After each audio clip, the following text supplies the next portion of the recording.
Good afternoon, guys. Welcome back. I hope everyone is doing fine.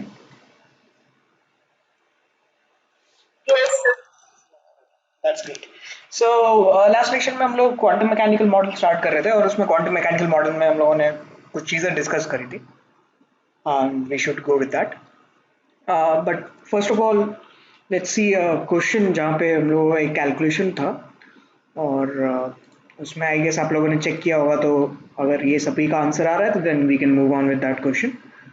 एक question था जहाँ पे we have to find out the lambda of the moving particle, right, जहाँ पे कुछ calculations में दिक्कतें आ रही थी. हाँ, ये alpha particle accelerated from rest through potential difference of 6 volt, it's de Broglie wavelength is. ठीक है, तो इसका कोई किसी ने देखा था लैम्डा निकाल कर कितना आ रहा था? ओके, एनीवे आप लोग एक बार इसको चेक करिएगा लैम्डा कितना आता है. ठीक है, मेरे मेरे हिसाब से इतना आना चाहिए. ठीक है, आई आई चेक इट ट्वाइस. अगर मे बी हो सकता है कि मेरे से कैलकुलेशन मिस्टेक हुआ हो, तो आप लोग भी एक बार चेक करके मुझे बताइएगा. ठीक है, चलो. इसके बाद एक कंस्ट्रक्शन करने वाला था हाइपोथेटिकल. वी नो कि ये इक्वेशन कैसा दिखाई दे रहा है हम लोगों को. ई इज इक्वल्स टू ये जो हमारा रेडबर्ग कांस्टेंट वाला इक्वेशन है, वैसा कुछ इक्वेशन दिखाई दे रहा है. So this is nothing but that is delta E which is written in terms of E2 minus E1 in the terms of electronic volt, और ये जो P रिप्रेजेंट कर रहा है दैट इज रिप्रेजेंटिंग N. ठीक है, तो कुछ लोगों ने मुझे भेजा था कुछ, उसमें से आप लोगों का सही था. I checked it. Okay, so the ionisation energy is going to be 8.27 electronic volt, और उसका वेवलेंथ भी हम लोग फिर इसमें फॉर्मूला में पुट करके निकाल सकते हैं between 1 to 3. So, quantum mechanical model is quite a new topic or a new subject in which everything is being seen as uh, such a particle which will behave in both ways, right? So, we live in a digital world right now. So, quantum mechanical model or quantum mechanics gives a escape from this digital world. ठीक है, so digital world में हमारे पास either what we do is कि zero या one में हमारा काम चलता है. जीरो या वन एनालॉजिकली आप बहुत सारी चीजें ले सकते हो. ठीक है, yes no, black and white, right. So that depends कि there are two sides of a coin. It's like that. But the quantum mechanical model does not work on that. So our thinking must be changed. ठीक है, हमें एकदम बिल्कुल अपना जो basic thinking है वो from the scratch build करना पड़ेगा for the quantum mechanics to understand. Okay, क्योंकि अब हमारे पास जो कॉइन है उसका बस दो साइड नहीं है. अब अगर हम कॉइन टॉस करेंगे तो ये ऐसा भी हो सकता है कि किसी मूवी की तरह वो कॉइन जो है बिल्कुल खड़ा हो जाए. ठीक है, so the answer can be both your zero as well as one at the same time. Okay, so this gives an idea about ki how quantum mechanics works. So this is the quantum mechanical model of atom, right? So इसके basis पे ही हमारा जो quantum mechanics का जो base है या फिर जो कॉन्सेप्ट है उसके बारे में भी थोड़ा बहुत डेवलपमेंट हुआ. So because if we know how the smallest matter works, then we know how the bigger objects will work. We can extrapolate that curve. Okay. So to understand it, we have to assume certain things, that electron will reside inside the atom. First thing. So it means कि electrons का जो भी wave होगा, that will be confined within a region in the space within the atom. Right. So electron एक standing wave की तरह behave करेगा. Okay. और standing wave क्या होता है?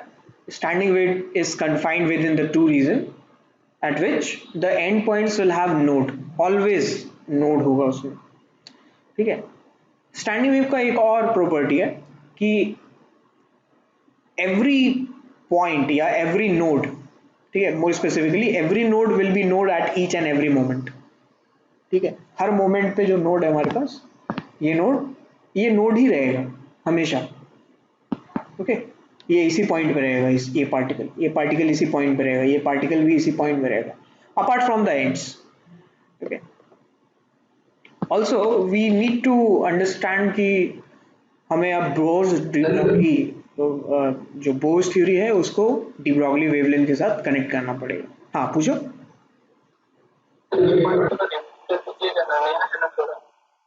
कौन सा पार्ट? हाँ वही तो डिस्कस कर रहे हैं। कौन सा क्या क्या डिस्कस कर रहे हैं इसमें बताओ।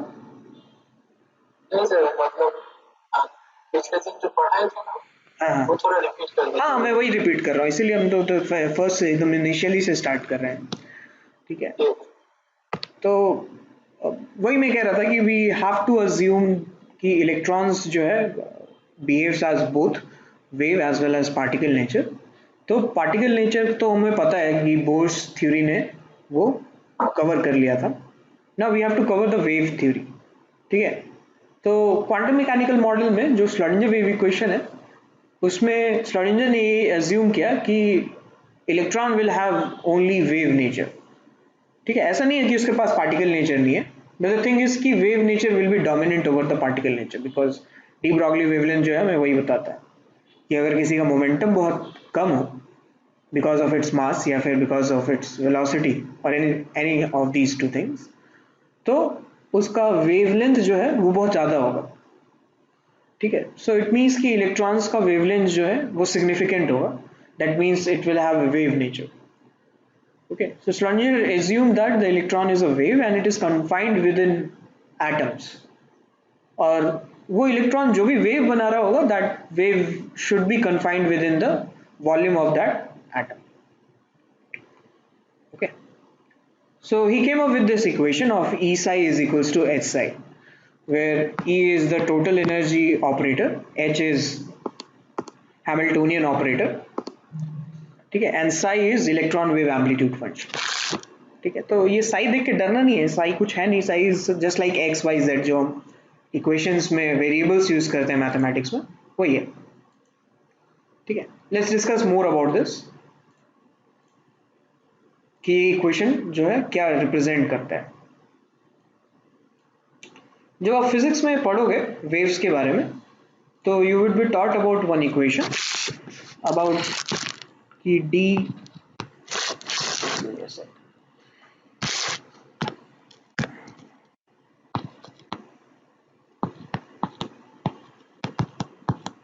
d of fx dx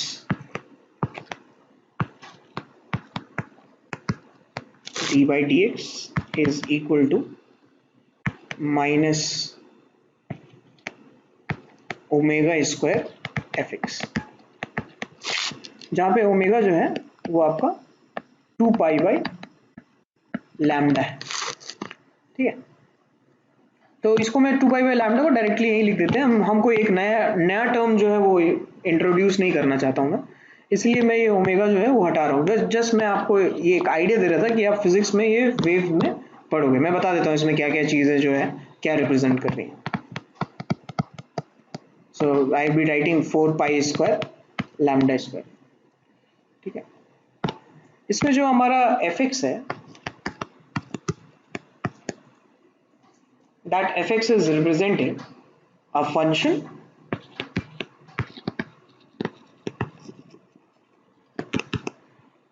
along x।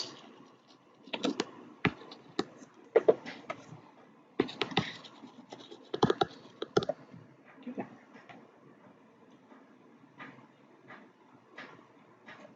and lambda is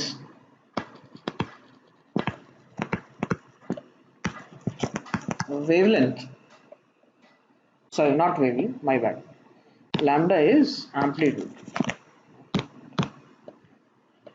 वही ना, फिट हो गया ना, लैम्डा को हमेशा वेवलेंथ बोल देते हैं इसीलिए। Lambda is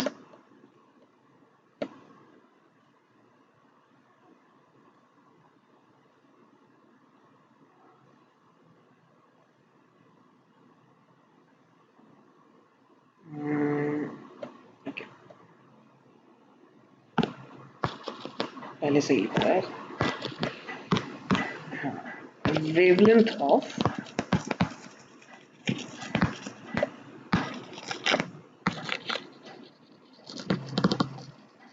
function F x.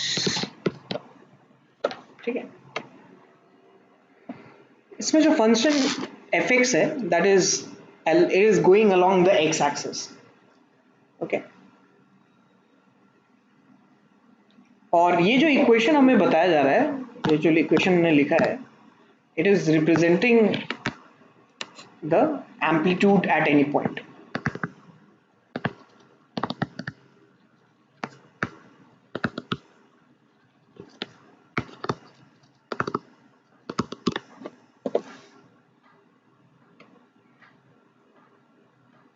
ठीक है, जैसे मान लो कि हम लोगों ने एक फंक्शन ले लिया, let's take a smallest function, a simple function, कि let's take fx to be sin x। Okay, तो इसका जब हम लोग डबल डिफरेंशियल करेंगे, पहले डिफरेंशिएट करेंगे d of sin x by dx, तो ये क्या आएगा cos x, फिर cos x का डिफरेंशिएशन करेंगे तो ये sin x आएगा। नहीं, तो इसको हम लोग ऐसे भी लिख सकते हैं, हाँ, minus sine x, D square by d x square sine x, ये हो जाएगा आपका माइनस साइन एक्स।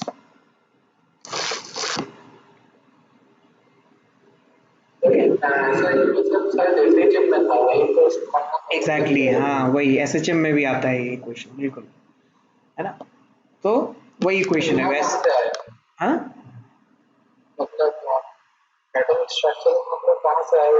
ये इक्वेशन वहीं से आया है, क्योंकि अब हम इलेक्ट्रॉन को क्या मान रहे हैं, वेव मान रहे हैं, और इलेक्ट्रॉन अब क्योंकि कन्फाइंड है विद इन अ रीजन, तो it should perform SHM, simple harmonic motion, isn't it? Given the fact कि हम लोग एटम्स में इलेक्ट्रॉन्स को जो है एनर्जी प्रोवाइड नहीं कर रहे हैं, उसको लाइट प्रोवाइड नहीं कर रहे हैं, उसको कोई एनर्जी प्रोवाइड बाहर से नहीं हो रहा है। So if that atom is isolated and it is not being affected by any other means or any external means, so that means कि that electron will perform SHM or that electron will have wave nature। तो हम उसी लिए electrons में भी, हाँ, SHM ऐसे होगा कि अगर मैं कन्फाइन कर दूं, अगर मैं एक वेव को किसी रीजन में कन्फाइंड कर दूं, तो वो तो एक तरीके से SHM ही है। तो नहीं, अगर मान लो कि मैंने दो दीवारों के बीच में एक रबर स्ट्रिंग लगा दिया, ठीक है, और उसको पिक किया बिल्कुल मिडिल से, उन दो दीवारों के बीच से उस रबर बैंड को पिक किया और छोड़ दिया, ठीक है, आइडियल कंडीशंस में डैम्पिंग नहीं हो रहा है, तो आइडियल कंडीशंस में तो वो एसएचएम शो करेगा। नहीं, ये वाला एग्जांपल बता रहा हूँ मैं, ये जो ब्लू कलर का लाइट है, ये ब्लू कलर का लाइन है, ये वाला, ठीक है, तो ये जो ब्लैक कलर वाला लाइन है, इसको आप एक स्ट्रिंग मानो, इस स्ट्रिंग को अगर मैंने यहाँ बीच से पिक करके छोड़ दिया, ठीक है, तो आइडियल कंडीशंस में, I am talking about the ideal condition, practically ऐसा नहीं होता है, धीरे धीरे उसका जो एम्पलीट्यूड है वो कम होते होते वो फिर रुक जाता है, नहीं दिखता होगा ऐसे, लेकिन अगर आइडियल कंडीशन हो तो आइडियल कंडीशंस में ये हमेशा इसी एम्पलीट्यूड को अचीव करते हुए रहेगा, वो ऊपर नीचे हो रहा है, राइट। तो यहाँ पे अगर मैं देखूं कि हर पार्टिकल का जो मोशन है वो तो एसएचएम ही है ना। ये पार्टिकल कहाँ जा सकता है, एक यहाँ आ सकता है इस पोजीशन में, और एक इस पोजीशन में जाएगा, यहाँ से यहाँ कन्फाइंड हो, है कि नहीं। सिमिलरली ये पार्टिकल भी, कोई भी पार्टिकल में देखो तो ये एसएचएम परफॉर्म कर रहा होगा अपने स्पेस पे, ठीक है, यही तो है एसएचएम। समझ में आ रहा है कि मैं दिखाई नहीं सकता, इलेक्ट्रॉन तो देख ही नहीं सकते फर्स्ट ऑफ ऑल, उसी को तो हम बता रहे हैं कि इलेक्ट्रॉन का नेचर जो है वो वेव नेचर है। मैं इलेक्ट्रॉन अगर देखने जाऊंगा तो वो एसएचएम शो करेगा ही नहीं, वो तो आप डिस्टर्ब कर दिया आपने उसको लाइट वेव दे करके, है ना। ये सब जो हम लोग कर रहे हैं, ये क्या कर रहे हैं हम लोग, ये थ्योरी दे रहे हैं ना, this is theoretical chemistry, this is not a practical chemistry.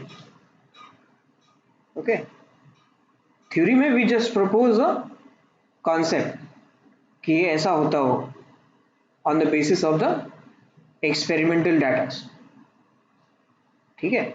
ये तो हम प्रैक्टिकली हम प्रूफ कर ही नहीं सकते कि जो इलेक्ट्रॉन्स हैं वो इलेक्ट्रॉन्स एसएचएम कर रहे हैं या नहीं कर रहे हैं। आप ही सोच के देखो, अगर मैं इलेक्ट्रॉन्स को देखने जाऊंगा तो according to Heisenberg uncertainty principle I can not find out its space and the momentum at the same time, so it is impossible for us to find out कि इलेक्ट्रॉन जो है एसएचएम कर रहा है कि नहीं। So this is a model, this is a model, this is not a experimental result, ठीक है। So in this model what we are considering is कि electron has a wave nature and it is performing simple harmonic motion with in the volume of the atom, right, जिसको हम लोग इस equation से represent कर सकते हैं। तो सिंपली हम लोग ये डिस्कस कर रहे थे कि अगर हम लोग इसका डिफरेंशिएशन करें तो will get minus sine x. अब ये आपका जो लैम्डा होता है साइन एक्स फंक्शन के लिए वो कितना होता है लैम्डा? हाँ, वेवलेंथ कितना होता है? 2 पाई होता है, राइट। अगर मैं इस इक्वेशन में अगर मैं लैम्डा का वैल्यू रख दूं तो ये आ जाएगा माइनस साइन एक्स, है ना। एफ एक्स की जगह क्या रखेंगे? साइन एक्स, और 4 pi square divided by lambda square की जगह, लैम्डा की जगह 2 पाई रखेंगे तो 4 पाई स्क्वायर और 2 पाई का होल स्क्वायर कैंसिल हो जाएगा। तो ये इक्वेशन जो है आपका सही आ रहा है, ठीक है। बस हम लोग चेक कर रहे थे कि ये इक्वेशन क्या रिप्रेजेंट करता है, ठीक है। तो ये इक्वेशन जो है एक रिलेशन बनाएगा between wavelength and the function of the wave, right, ये उसका रिलेशन है। Now coming back to 3 dimension, अभी तो हम लोगों के पास बस ये 1 डायमेंशन है ना, लेकिन अब बात ये है कि इलेक्ट्रॉन्स जो है 1 डायमेंशन में काम नहीं करता है, इलेक्ट्रॉन्स जो है वो 3 डायमेंशन में काम करता है। तो in 3 dimension we can rewrite this equation as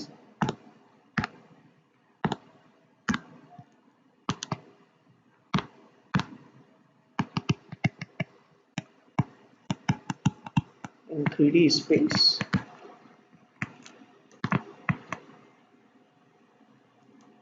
fx की जगह मैं क्या यूज कर रहा हूं? साई एक्स यूज कर रहे हैं, ठीक है। बस डराने के लिए यूज किया जा रहा है और कुछ नहीं, बाकी वो एफ ही है, ठीक है। तो इसका मतलब है कि अगर ये एक्स डायरेक्शन में था, एक्स एक्सिस के अलॉन्ग, ठीक है, तो 3 डायमेंशन स्पेस में क्या हो जाएगा? ये एफ एक्स वाई जेड पे डिपेंड करेगा। तो इसको हम लोग जो है रिप्लेस कर देते हैं function psi X comma Y comma Z से, ठीक है, ये 3 डायमेंशन स्पेस में।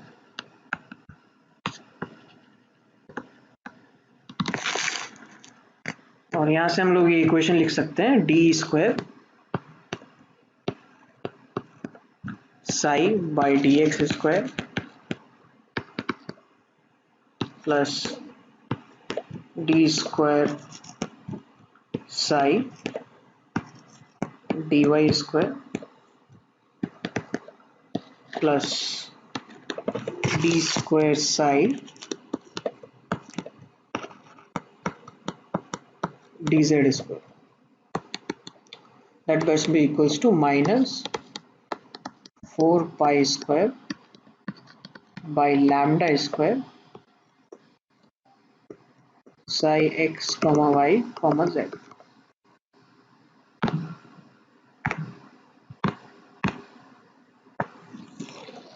ठीक है। तो ये हमारा एक रिलेशन है वेयर हम जो साई ले रहे हैं उसमें हम लोगों ने साई को माना है psi x comma y comma z is electron wave amplitude function,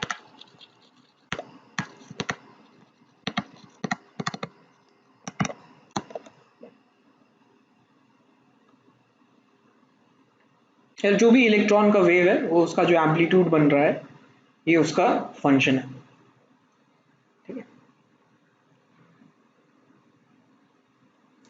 अब देखो हम लोगों को क्या यूज करना है, यहाँ पे हम लोगों को यूज करना है de Broglie wavelength, which is lambda is equals to h by p. Okay, इसको और सिंप्लीफाइड वर्जन में लिख सकते हैं. Normally it has been seen कि जो साइंटिस्ट होते हैं वो थोड़े आलसी किस्म के लोग होते हैं, तो क्या करते हैं कि जो बड़ा बड़ा जो चीज़ें हैं उसको शॉर्ट फॉर्म में लिखते हैं, और मैथमेटिकल टर्म में जब शॉर्ट फॉर्म में लिखा जाता है तो फिर हमें लगता है उससे डर कि ये क्या है, कभी इसको तो देखा नहीं है.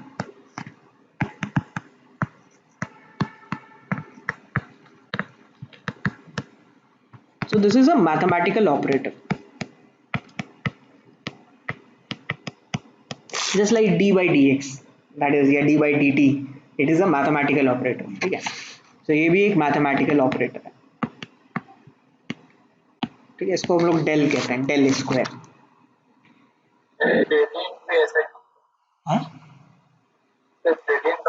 हाँ, ग्रेडियंट ऑपरेटर भी बोल सकते हैं इसको, बिल्कुल. डेल होता है ग्रेडियंट ऑपरेटर, या फिर ये ग्रेडियंट ऑपरेटर का स्क्वायर, दोनों बोल सकते हैं. भाई ये मैन मेड है तो कुछ भी बोलो, राइट. सो इसके बजाय हम लोग जो इक्वेशन है वो ये लिख सकते हैं सिंपली, ये हो गया हमारा del square psi is equal to minus 4 pi square by lambda square psi. Okay, since we know that lambda is equal to h by mv, ठीक है, अब मैं ये lambda जो है इसमें पुट कर दूंगा ये वैल्यू lambda का, तो therefore we'll get del square psi is equal to minus 4 pi square by lambda square, which is s square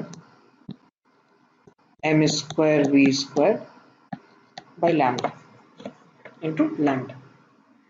अच्छा लैम्डा नहीं है ये, अच्छा लैम्डा तो हम लोगों ने रिप्लेस कर दिया, h square by m v square into psi. ठीक है, ये इक्वेशन आ गया हमारे पास.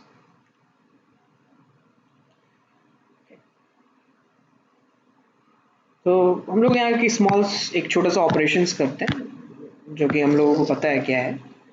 हम लोग ये करते हैं कि वी नो कि total energy E is equal to kinetic energy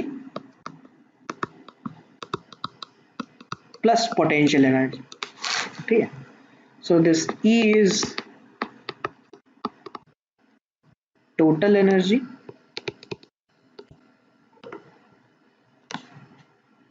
is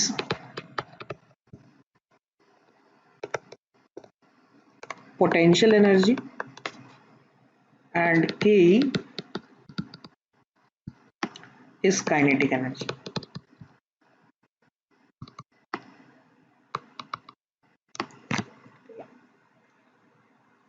पहले हम लोग P लिख रहे थे पोटेंशियल एनर्जी को, टोटल एनर्जी को T लिख रहे थे. अब क्योंकि यहाँ पे इक्वेशन में जो स्लॉटिंजर ने दिया था वो उसमें जो है आपका E है, इसीलिए हम लोग जो टोटल एनर्जी है उसको E लिख रहे हैं. आप T भी लिख सकते हो, आप पे डिपेंड करता है.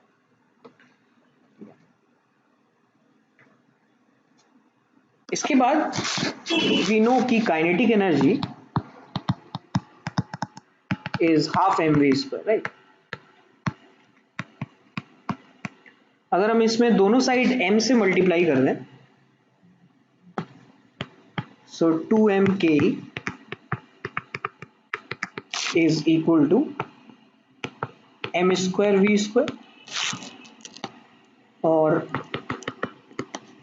इसको हम लोग ऐसे भी लिख सकते हैं कि that 2m total energy minus potential energy is equal to m square v square, है ना. इस m स्क्वायर v स्क्वायर को हम लोग जो है रिप्लेस कर देते हैं उस इक्वेशन में, तो वहां से हमारे पास एक नया इक्वेशन बन जाएगा which will be therefore del square psi is equal to minus 4 pi square by h square into 2m e minus v psi. अब यहाँ ध्यान रखना है कि साई जो है वो एज अ वेरिएबल यूज कर रहे हैं हम लोग, ऐसा नहीं कि कैंसिल कर देंगे साई साई को, दोनों साइड दिख रहा है तो ठीक है। यहाँ पे एक अलग मैथमेटिकल ऑपरेटर है और यहाँ पे एक अलग मैथमेटिकल ऑपरेटर है।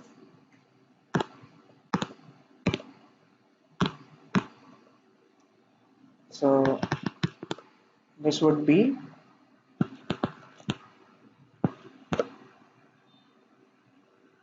del square. अच्छा एक काम करते हैं, इसको थोड़ा सा और मैनिपुलेट करते हैं, 2-3 स्टेप बीच में मैं खा जाता हूँ, आप देखना।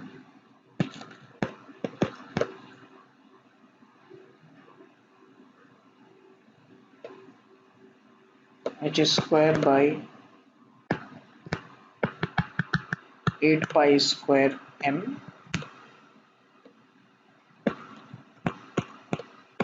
del square Sai is equal to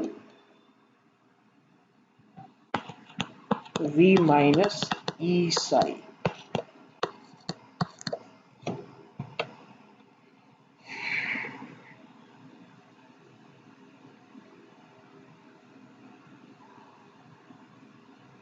ठीक है, नेगेटिव मैंने उसी साइड रखा है, बस जो आपका कांस्टेंट टर्म्स है, कांस्टेंट टर्म्स में लेफ्ट हैंड साइड ले आया हूँ राइट हैंड साइड से। okay.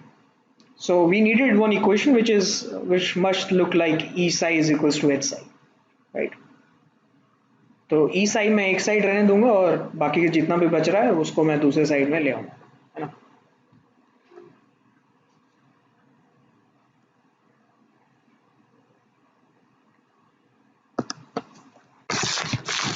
तो लेफ्ट हैंड साइड मैंने E psi ले आया हूँ, left hand side. Right hand side में आपका बच गया V माइनस, देखो है h square by 8 pi square m del square psi, मैं पूरा इसको राइट हैंड साइड लेके जा रहा हूँ, ठीक है। और v साई को वहीं रहने देते हैं, e साई को मैं लेफ्ट हैंड साइड लेके आया, तो that will be h square by 8 pi square m del square psi, ठीक है। देखो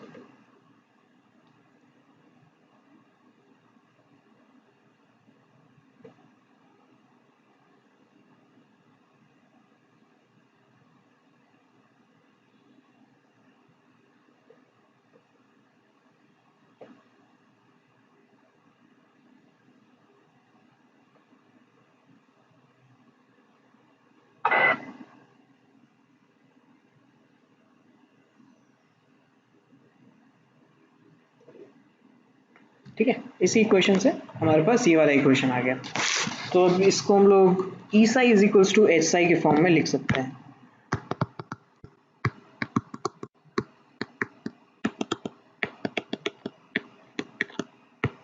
ये हमारा हैमिल्टोनियन ऑपरेटर है, एच कैप इज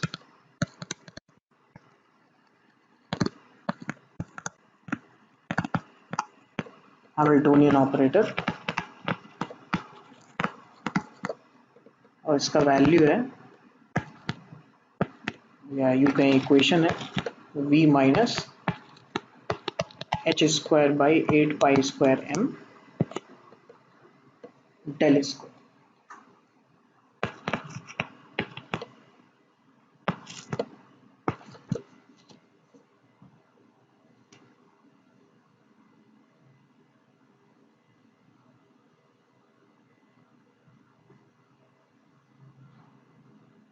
ठीक है, ये हमारा श्रोडिंगर वेव इक्वेशन आ गया है।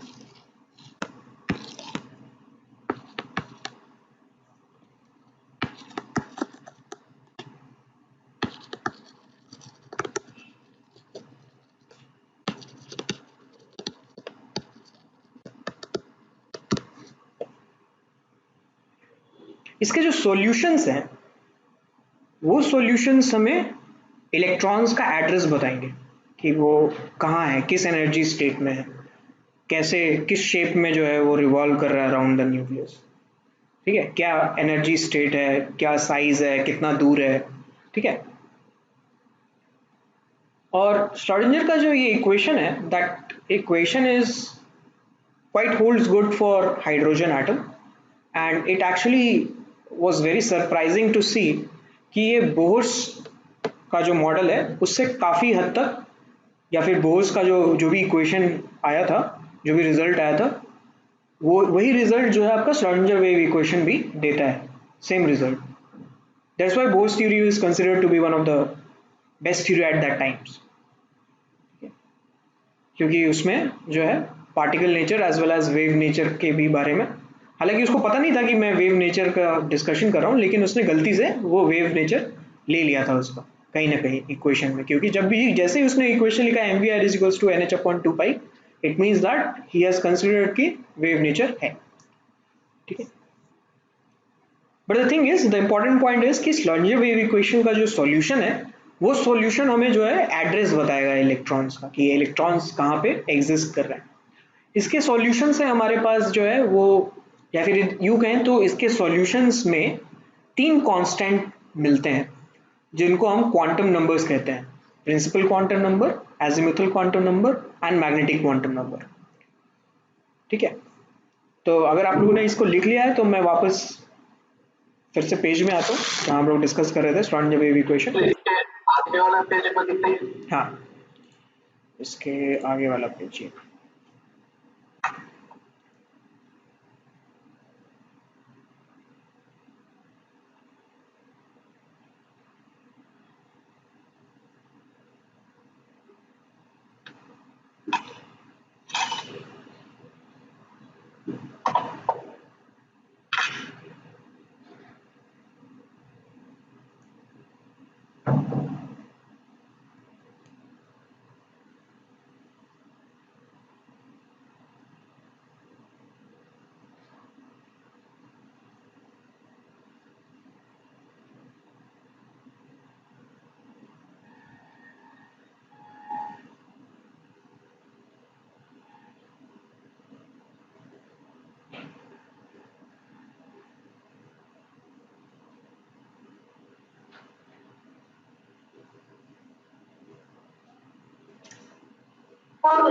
हो गया?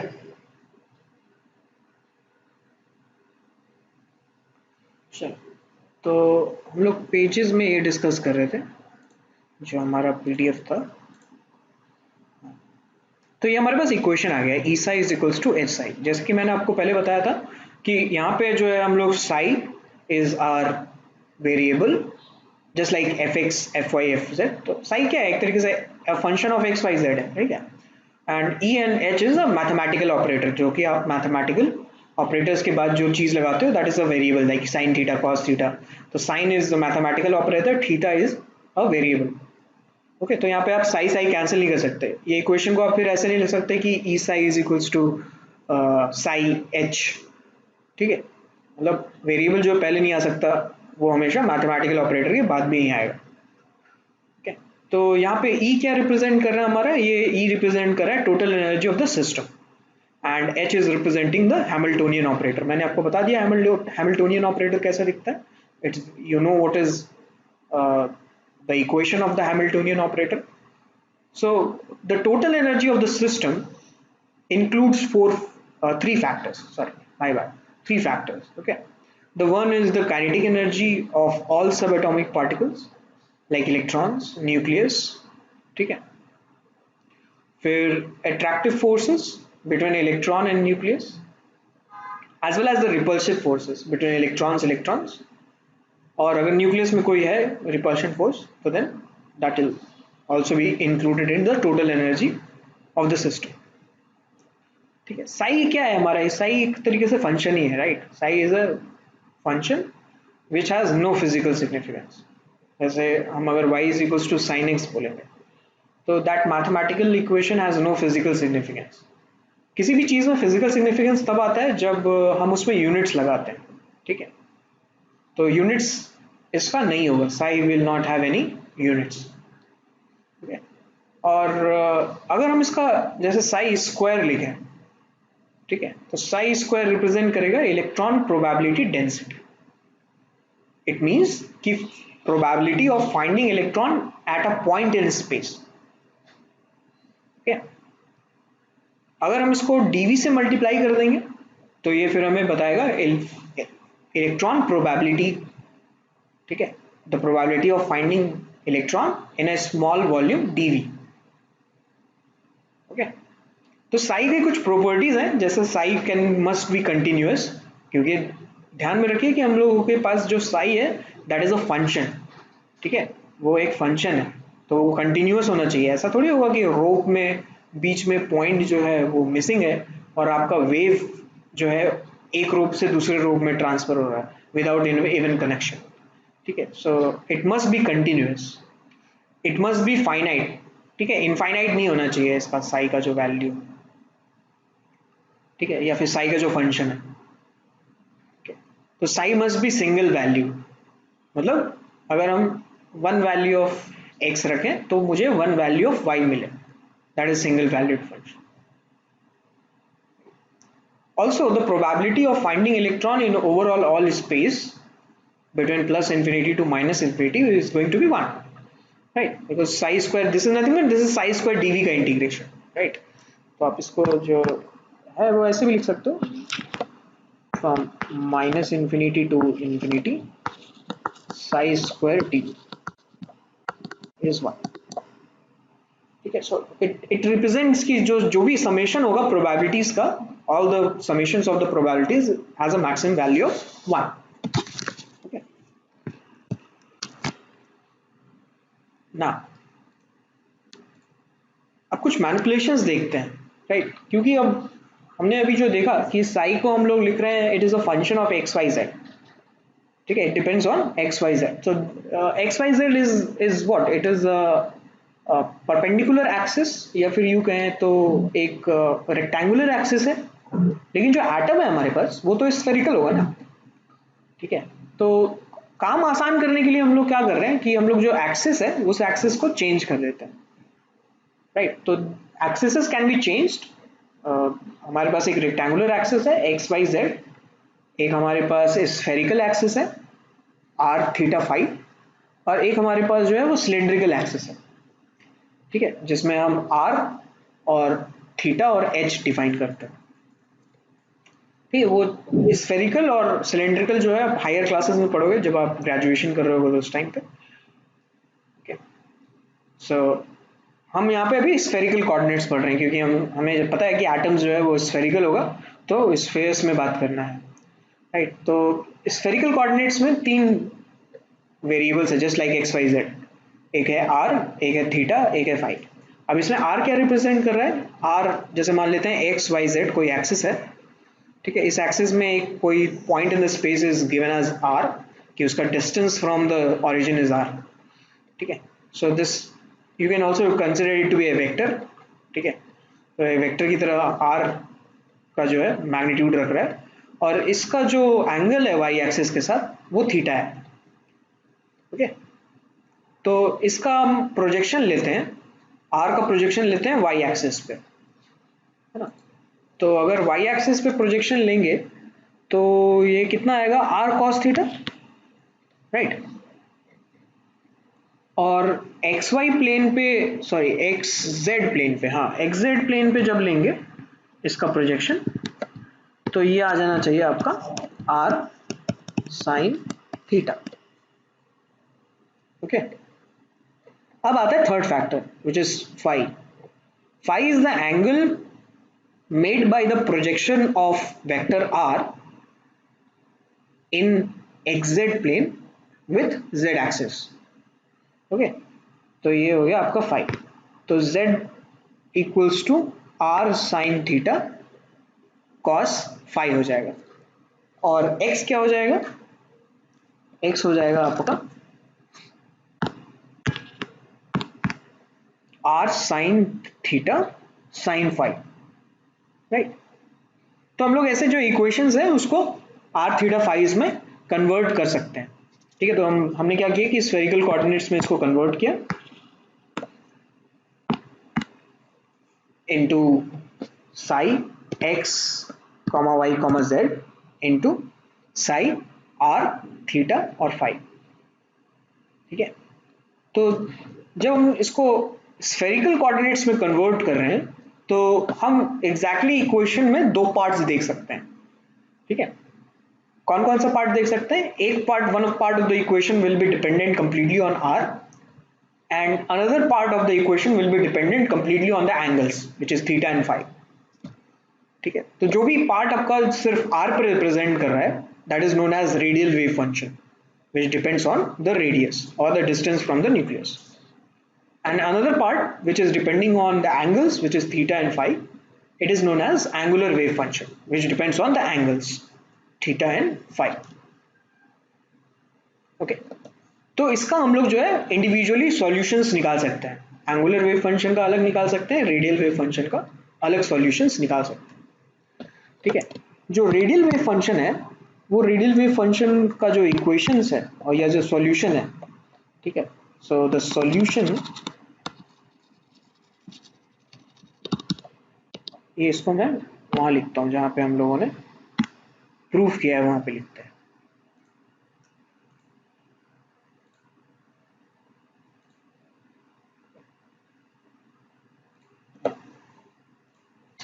So the solution of Schrodinger wave equation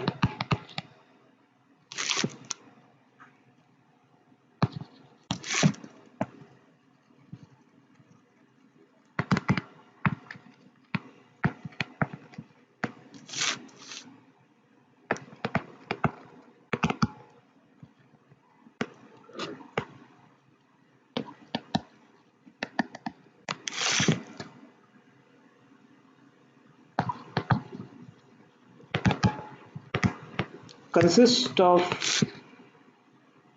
few constants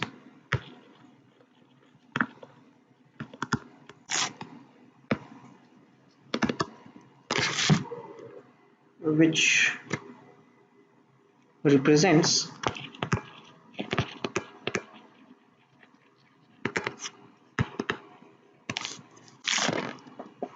the address of electron.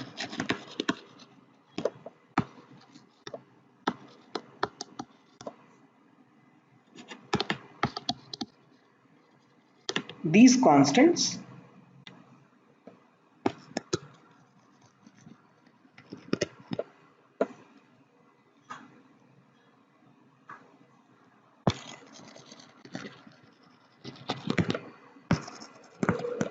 are quantum numbers.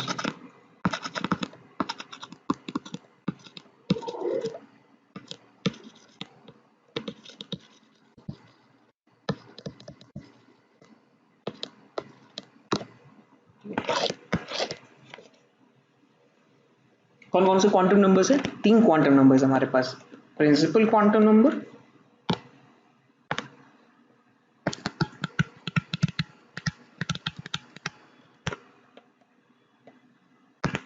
azimuthal quantum number and magnetic quantum number,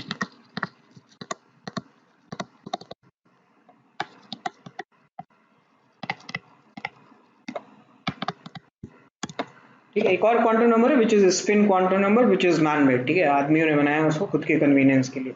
it did not come in the solutions of the Schrodinger wave equations, okay। So the quantum numbers which are the natural quantum numbers which are considered to be the natural quantum numbers are principal, azimuthal and the magnetic quantum number, ठीक है। उसके बाद जो है हम लोगों ने spin के लिए खुद से बनाया ताकि हम डिफरेंशिएट कर पाए कि ये इलेक्ट्रॉन्स का क्या स्पिन है, okay. So in this solutions जो कि हम ला रहे हैं उसमें से जो रेडियल वेव फंक्शन है वो डिपेंड करता है एन और एल पे, ठीक है। या फिर यूं कहें कि इसका जो सॉल्यूशन जब हम लोग निकालेंगे तो इसमें आपको एन और एल मिलेगा, ठीक है। और एंगुलर वेव फंक्शन का जब सॉल्यूशन निकालेंगे तो it will depend on l and n which is azimuthal quantum number and magnetic quantum number, okay। n represents the principal quantum number, right। तो देखो यहाँ जैसे लिखा भी है कि principal quantum number n, azimuthal quantum number l, and magnetic quantum number m या ml arises as a natural consequence in the solution of the Schrodinger wave equation, or r is representing, or r is depending on n and l, and phi is representing on l and m, where r is radial wave function and psi is angular wave function. तो ये इसमें depend करेंगे n और l या फिर l और m. The wave function corresponding to that energy state contains all the information of that electron, ठीक है, and these information can be obtained from the quantum numbers.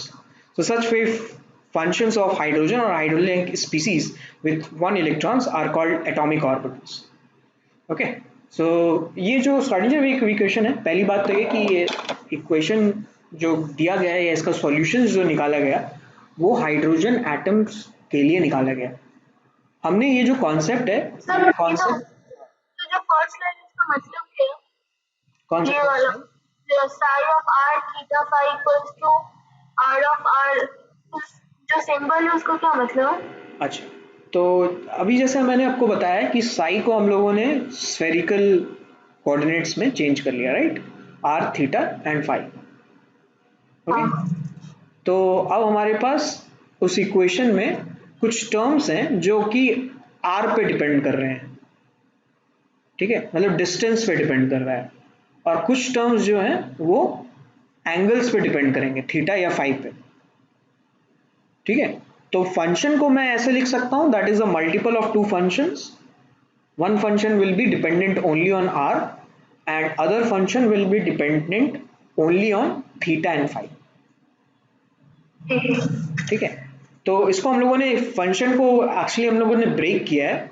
जैसे मान लो कि हमारे पास फंक्शन होता R square plus sine theta, right. तो R square plus sine theta में से आर स्क्वायर जो है वो हमारे आर पे डिपेंड कर रहा है and sine theta is depending on theta, right. So we have two different variables in that equation. हम इसको अलग अलग तरीके से लिख सकते हैं. ओके, हाँ, तो मैं ये कह रहा था कि जो श्रोडिंगर वेव इक्वेशन का सॉल्यूशंस है वो सॉल्यूशंस हमारे पास बस हाइड्रोजन के लिए है, और हाइड्रोजन के सॉल्यूशंस जो है वो मैन मेड हो सकते हैं. मतलब मैन मेड क्या मतलब ह्यूमन के लिए पॉसिबल हो सकता है कि ह्यूमन उसको सॉल्व कर सकता है. जैसे ही आप कॉम्प्लेक्स में जाओगे हीलियम और मल्टी इलेक्ट्रॉनिक स्पीसीज में, तो श्रोडिंगर वेव इक्वेशन बहुत मुश्किल होता है सॉल्व करना, एंड नॉर्मल ह्यूमन बींग्स जो है उसको सॉल्व नहीं कर पाएंगे. So that's why supercomputers came into the picture and they can solve those equations, but that also took time for the supercomputers to solve it up. ठीक है. So the thing is कि जो Schrodinger wave equation है that is also one of the drawback, या तो ये कहें कि limitation है. Limitation ये है कि it is given for hydrogen या फिर hydrogen like species, but we have extrapolated them for multi electronic species also. Okay, क्योंकि सबसे बड़ा प्रॉब्लम जो है हमारे पास है वो टोटल एनर्जी का ऑपरेटर निकालने का प्रॉब्लम है, क्योंकि वहाँ पे आप kinetic energy of the electron निकाल तो लोगे, न्यूक्लियर भी निकाल लोगे, लेकिन it will be very difficult for us to find out कि what will be the repulsion और what will be the attraction. ठीक है, चलो अट्रैक्शन की बात करें, अट्रैक्शन में तो समझ में आ जाएगा, क्लासिकल फिजिक्स लगा सकते हैं उसमें अट्रैक्शन के लिए, लेकिन रिपल्शन के लिए that will be different because the position of the two electrons are going to change for each and every time. ठीक है, कभी हो सकता है कि डायमेट्रिकली वो अपोजिट डायरेक्शन में हो, ठीक है, कभी हो सकता है कि पास में हो. So we can not calculate exactly कि in what time how the repulsion is going to be. So that's why it is going to be very very complex for us to calculate the Schrodinger solution for multi-electronic species. ठीक है, so जो भी equation में psi है हमारा, ये देखो such wave functions which is psi for hydrogen or hydrogen like species with one electron are called atomic orbitals. Atomic orbitals क्या है? Atomic orbitals जो है आपका wave function है, psi है, psi ही आपका एटॉमिक ऑर्बिटल्स है. ठीक है, जो हम लोग बोलते हैं ना s orbital, p orbitals, d orbitals, वो क्या है? psi है. ठीक है, सो discuss about the quantum numbers. So quantum numbers में क्या है? पहला प्रिंसिपल क्वांटम नंबर्स है n, उसका कंसिडरेबल वैल्यूज जो है या परमिसिबल वैल्यूज जो है वो 1 2 3 4 इंटीजर्स हो सकता है. ठीक है, और क्या क्या ये रिप्रेजेंट करता है? It represents the orbit number. ठीक है, it represents the distance from the nucleus, it determines the energy of the orbit, कितना energy का है, it also determines the number of wave made by the electrons in the orbit, right? तो ये पहले सभी चीज़ें जो हैं ये किससे आ रही हैं, ये बोर्स थ्योरी से आ रही है, क्योंकि बोर्स थ्योरी तक ये हमें पता था कि क्या क्या बताता है, orbit number, wave numbers, energy, distance, right. Next is azimuthal quantum number which is represented as l. इसका जो परमिसिबल वैल्यू है दैट इज 0 to n-1, ठीक है, including all integers, only integers, ठीक है, और प्लस 0, ठीक है, n-1 for n equals to 1 के लिए क्या हो जाएगा, l की वैल्यू 0 हो जाएगी। आते हैं डिस्कशन पे उसमें, ठीक है, जैसे देखो, right, n belongs to 0 to n-1, okay, so ये होल नंबर होगा। तो अगर प्रिंसिपल क्वांटम नंबर हमारा n है तो एजिमुथल क्वांटम नंबर 0 होगा, अगर 2 है तो 0 1, 3 है तो 0 1 2, 4 है तो 0 1 2 3। Now what does it represents? It denotes the path of the electron in its motion around the nucleus, okay, and mathematically orbital angular momentum जो होगा हमारा उसको हम लोग ऐसे रिप्रेजेंट करेंगे h/2 under root l into l+1, where l is the azimuthal quantum. तो किसी ये क्या होता है? इसको हम लोग ऑर्बिटल एंगुलर मोमेंटम कह रहे हैं कि उस ऑर्बिट में जो इलेक्ट्रॉन पाथ फॉलो कर रहा है उसका मोमेंटम क्या है, ठीक है, angular momentum basically, okay. So what does it represent? First of all, let's see कि it determines the subshell or sub energy levels to which an orbit belongs, right? अब हमारे पास सॉल्यूशन धीरे धीरे मिल रहा है, किसका सॉल्यूशन मिल रहा है, जो हमारे पास एक ड्रॉबैक था बोर्स थ्योरी का। बोर्स थ्योरी का ये ड्रॉबैक था कि जो हाइड्रोजन स्पेक्ट्रा में जब हम लोगों ने मैग्नीफाइंग ग्लास लगा करके देखा था तो those lines seems to split, right, कि they were combination of actually 2 और 3 लाइंस, और हमें नेकेड आई से वो एक ही लाइन दिखाई दे रहा था, ठीक है। So this is a solution कि ऑर्बिट का भी सब ऑर्बिट्स होते हैं, ठीक है, एक एनर्जी लेवल में भी सब एनर्जी लेवल्स होते हैं जहां पर इलेक्ट्रॉन का transition is possible, okay, that's why there were very very very close line, और इसीलिए उनके बीच में क्या होगा, अगर वेरी क्लोज लाइन है तो इसका मतलब कि एनर्जी गैप भी बहुत कम होगा, ठीक है, एनर्जी गैप इतना कम है कि we can not even see it by naked eye and we have to see it through a microscope, right. तो वहां से जो है आपका सॉल्यूशन यहीं से आ रहा है जो एजिमुथल क्वांटम नंबर है। सो कंसिडर इट लाइक कि कोई भी अगर किसी पर्सन को ढूंढना चाहता है तो he requires 4 things, right. First he requires the address, no, first he requires the name with a surname, ठीक है, फिर then he requires his address, ठीक है, और एड्रेस में भी क्या क्या चाहिए आपको, एड्रेस में भी आपको चाहिए फर्स्ट कौन से फ्लैट या फिर कौन से क्वार्टर्स में रह रहे हैं, बिल्डिंग नंबर कौन सा है, ठीक है, स्ट्रीट नंबर कौन सा है, ठीक है, फिर then we require state, district, right. So those things come into pictures like electrons का भी वही है कि इलेक्ट्रॉन्स को भी आप ऐसा समझो कि इलेक्ट्रॉन एक होटल में रिसाइड कर रहे हैं, if you want to find that electron you have to first find out कि वो कौन से स्ट्रीट में है, कौन से बिल्डिंग में है, कौन से फ्लोर में है, कौन से रूम में है, ओके। सो क्या क्या बोला मैंने, कौन से स्ट्रीट में, कौन से बिल्डिंग में, कौन से फ्लोर में, कौन से रूम नंबर में। तो जो आपका स्ट्रीट है that street is representing the orbit, ठीक है, दैट फिर जो आपका बिल्डिंग है that building is representing azimuthal quantum number which is subshell, okay. फिर जो आपका फ्लोर है that floor is representing m which is magnetic quantum number, ठीक है, which represents the orbit number या orbitals, okay, and the room number represents the spin quantum number। वहां से हमें पूरा का पूरा पता चल जाएगा कि कोई पर्सन अगर किसी होटल में है रिसाइड कर रहा है तो वो कहाँ पे है, okay. So it is something like that कि ऑर्बिट का सब ऑर्बिट होगा या शेल का एक सबशेल होगा, उस सबशेल में ऑर्बिटल्स होंगे और उस ऑर्बिटल्स में एक रूम होगा वो ऑक्यूपाइड होगा बाय इलेक्ट्रॉन्स, ओके, एक स्पेस होगा। सो it determines the shape of the subshell कि वो सबशेल का क्या शेप है, क्योंकि ये सब सभी जो है आपका 3 डायमेंशन में चल रहा है, तो 3D में हमें बात करनी पड़ेगी। ओके, तो 3 डायमेंशन में सब शेल का शेप कैसा है, राइट।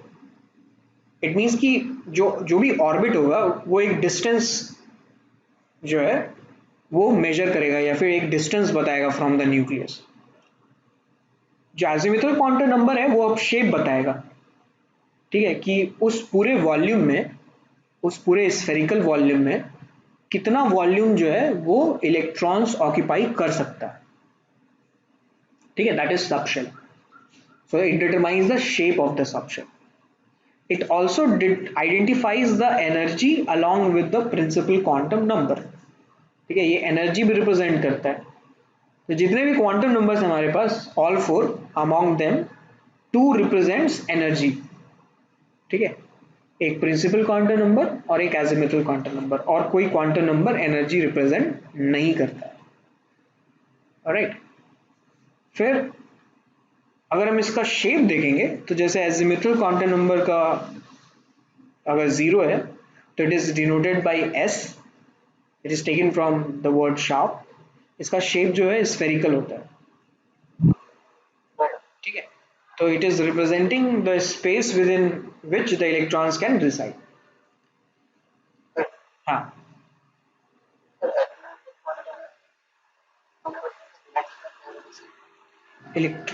फिर से बोलना थोड़ा। क्वांटम नंबर के साथ एनर्जी का क्या रिलेशन है? Azimuthal quantum number is related with the orbit, first of all, कि ये एक पर्टिकुलर ऑर्बिट के लिए एक पर्टिकुलर वैल्यू हो सकता है एजिमुथल क्वांटम नंबर का। सो इट मीन्स कि जो भी डिस्टेंस होगा ऑर्बिट का फ्रॉम द न्यूक्लियस, उसके हिसाब से जो आपका एल का वैल्यूज है वो भी एक्सटेंड करेगा, या वो जो शेप है वो भी एक्सटेंड करेगा। सो अगर मैं एस शेप बोलूं, अगर 1 का एस है, फर्स्ट ऑर्बिट का एस और सेकेंड ऑर्बिट का एस, तो 1 का एस जो है थोड़ा छोटा होगा, 2 का एस जो है वो बड़ा होगा। बड़ा होने का मतलब है कि उसका जो डिस्टेंस है from the nucleus that will be more, so that is why it is representing the energy as well. Okay, ठीक है, तो with orbit the extent of the azimuthal quantum number और the extent of the shape of the sub orbitals या subshell will also increase, ठीक है। तो ये shape में बस ऐसे ही रहेंगे, ठीक है। पी बी जो है वो आपका डंबल होगा, डी जो है आपका डबल डंबल होगा, ठीक है, और ये शेप जो है वो आपका जस्ट इंक्रीज करता रहेगा, ठीक है, और as you increase the value of the orbit number and the shape will remain constant, यही शेप के होंगे। The next is magnetic quantum number m। It describes the orientation of the orbitals of the subshell, ठीक है। अब subshell के अंदर भी orbitals है, अब इस ऑर्बिटल का जो ओरिएंटेशन है उसको डिफाइन करेगा magnetic quantum number. So it is something like कि स्ट्रीट, बिल्डिंग नंबर, और हमारे पास फ्लोर है, ठीक है, कौन से फ्लोर में। सो it is that the third address of the electron.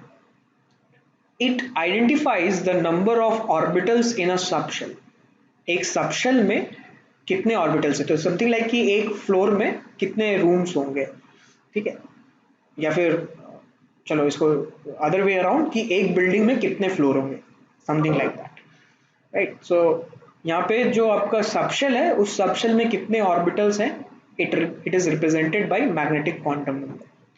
So for a particular value of l, the value of m will be -L to L including zero, ठीक है। तो अगर वैल्यू मान लो कि आपका एल का वैल्यू जीरो है तो मैग्नेटिक क्वांटम नंबर का वैल्यू जीरो होगा। अगर एल का वैल्यू 1 है तो मैग्नेटिक क्वांटम नंबर का वैल्यू होगा -0, सॉरी -1 0 एंड +1। अगर 2 होगा तो उसका होगा -2 1 -1 0 एंड 1 एंड 2, ठीक है। तो इस हिसाब से चलता जाएगा and the total number of the magnetic quantum number will define the total number of orbitals in the subshell, ठीक है। इसमें कितने सबशेल है, तो इस सबशेल में कितने ऑर्बिटल्स हैं, ठीक है।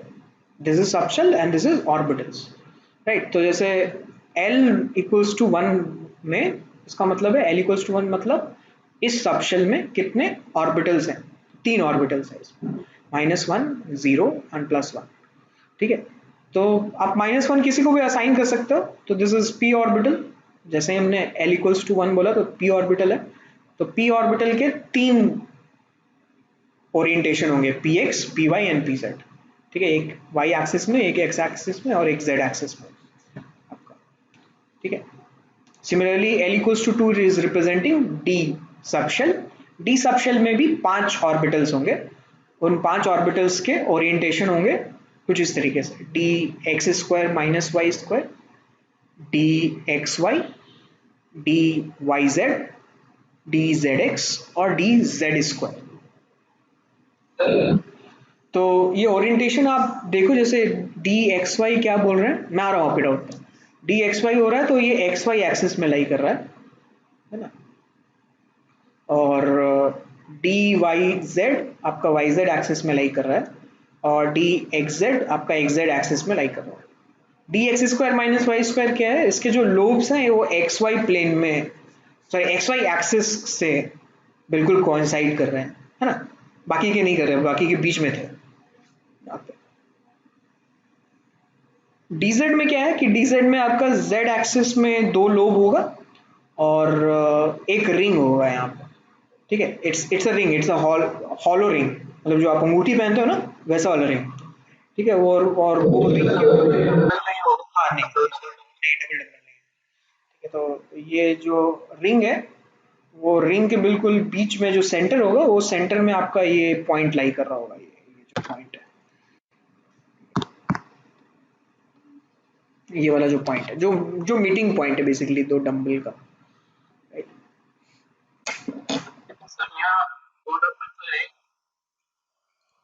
मतलब 2 डंबल का मतलब है कि एक डंबल का जो एक पार्ट है, वन पार्ट, और एक पार्ट जो अदर पार्ट है ना, ये वाले जो डंबल्स हैं, ये जो एक डंबल है उसका एक एंड और दूसरे एंड का मीटिंग पॉइंट जो है आपका रिंग का सेंटर होगा, ठीक है। So total number of orbitals for a given value of L है आपका 2L + 1, राइट, L की वैल्यू 0 है तो टोटल नंबर ऑफ ऑर्बिटल्स 1 है, राइट। फिर टोटल नंबर ऑफ ऑर्बिटल्स कितने हो जाएंगे on the basis of n is n square, right, जैसे n इक्वल्स टू 1, तो n इक्वल्स टू 1 के लिए L, या so internet issues because of the weather, anyway, so yeah, we were talking about कि the total number of orbitals कितने होंगे on the basis of the given value of n, so that will be n square. Now moving forward with the next quantum number which is a spin quantum number, s बोलते हैं इसको, s से denote करते हैं, so an electron spins around its own axis much similar way the हाँ n square था total number of orbitals for a given orbit, मतलब अगर n दिया हो फर्स्ट ऑर्बिट में कितने ऑर्बिटल होंगे तो आप n स्क्वायर करके पता करोगे, सेकंड में, अच्छा चलो देखो कैलकुलेट कर ही लेते हैं, अगर n इक्वल्स टू 1 है तो l इक्वल्स टू 0 हो जाएगा, m इक्वल्स टू 0 हो जाएगा, ठीक है, n इक्वल्स टू 2 है तो l इक्वल्स टू 0 हो जाएगा और l इक्वल्स टू 1 भी होगा इसके लिए, तो इसके लिए हो जाएगा m इक्वल्स टू 0 और इसके लिए हो जाएगा m इक्वल्स टू -1 0 और 1, ठीक है। तो टोटल ऑर्बिटल्स है ना, समझ गए, टोटल ऑर्बिटल्स 4 दिखाई दे रहा है ना, तो for a given value of n that is 2 square.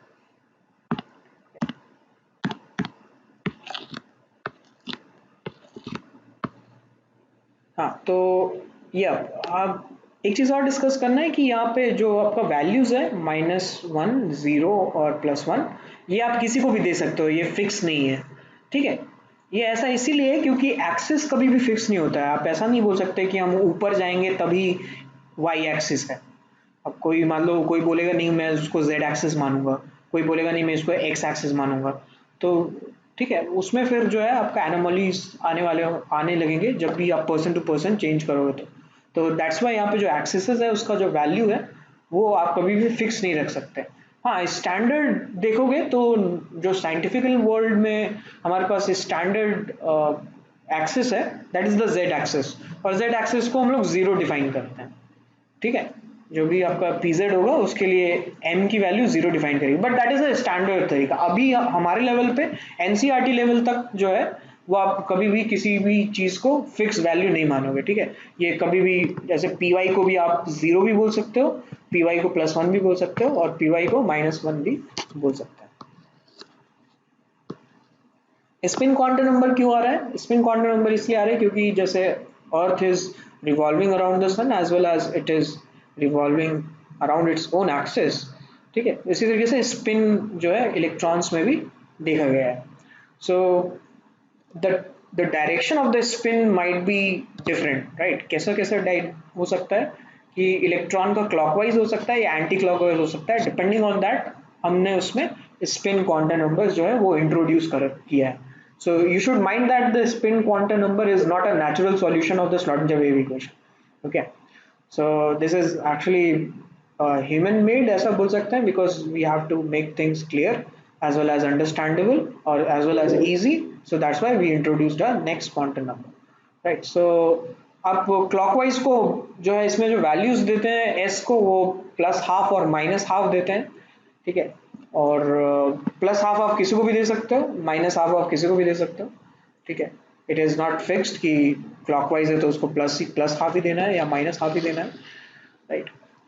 So an orbital can not hold more than two electrons. एक ऑर्बिटल में बस दो इलेक्ट्रॉन हो सकता है, मतलब for a given value of m there must be only two electrons. अगर m equals to zero है तो उसके कोरस्पॉन्डिंग दो इलेक्ट्रॉन ही हो सकता है। M equals to minus two है तो m equals to minus two में दो इलेक्ट्रॉन्स रिसाइड कर सकते हैं, ठीक है। And these two electrons should have opposite spins, ठीक है। वो जो दोनों इलेक्ट्रॉन हम लोगों ने फिल किया था एक ऑर्बिटल में, उसका स्पिन अलग अलग होना चाहिए। स्पिन एंगुलर मोमेंटम भी कैलकुलेट कर सकते हैं हम लोग यहाँ से, h by two pi under root s into s plus one, ठीक है, वेयर एस इज, ये एंगुलर मोमेंटम है, दैट्स इट, और कुछ नहीं है, ठीक है। अब ये कहाँ से है, इसका प्रूफ जो है वो मुझे भी नहीं पता है, मतलब आई डोंट केयर कि इसका मैं प्रूफ क्यों करूँ यार, ठीक है। ये आया होगा कहीं से, आप इसको स्टैटिस्टिकल थर्मोडाइनमिक्स में पढ़ सकते हो, ठीक है। You can check it out. I never did because I don't think it is necessary for me. जो भी हमारा necessary part है वो मैं आपको बता दूंगा, ठीक है।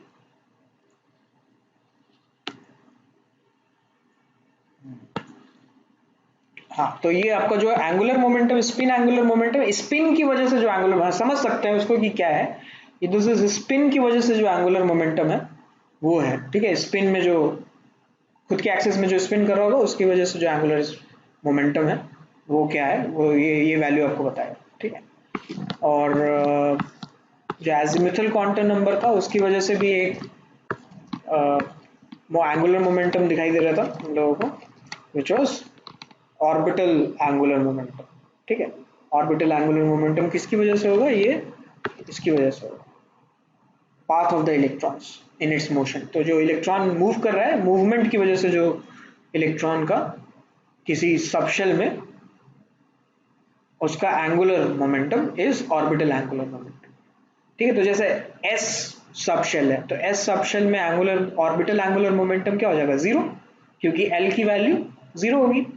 अगर हम पी ऑर्बिटल ले लेंगे तो पी ऑर्बिटल में एल का वैल्यू वन होगा, तो that will be under root two H by two pi, ठीक है। ये कुछ उस तरीके से नहीं दिखाई दे रहा आपको, M we are is equal to N H upon two pi ऐसा, तो एन की जगह कुछ और हम लोग यूज कर रहे हैं, राइट। हम लोग क्या यूज कर रहे थे, ऑर्बिट में इलेक्ट्रॉन का angular momentum, that was h upon two pi, n H upon two pi. तो उस एन की जगह बस हम लोग ये वैल्यू जो है वो पुट कर रहे हैं, orbital angular momentum, spin angular momentum, right.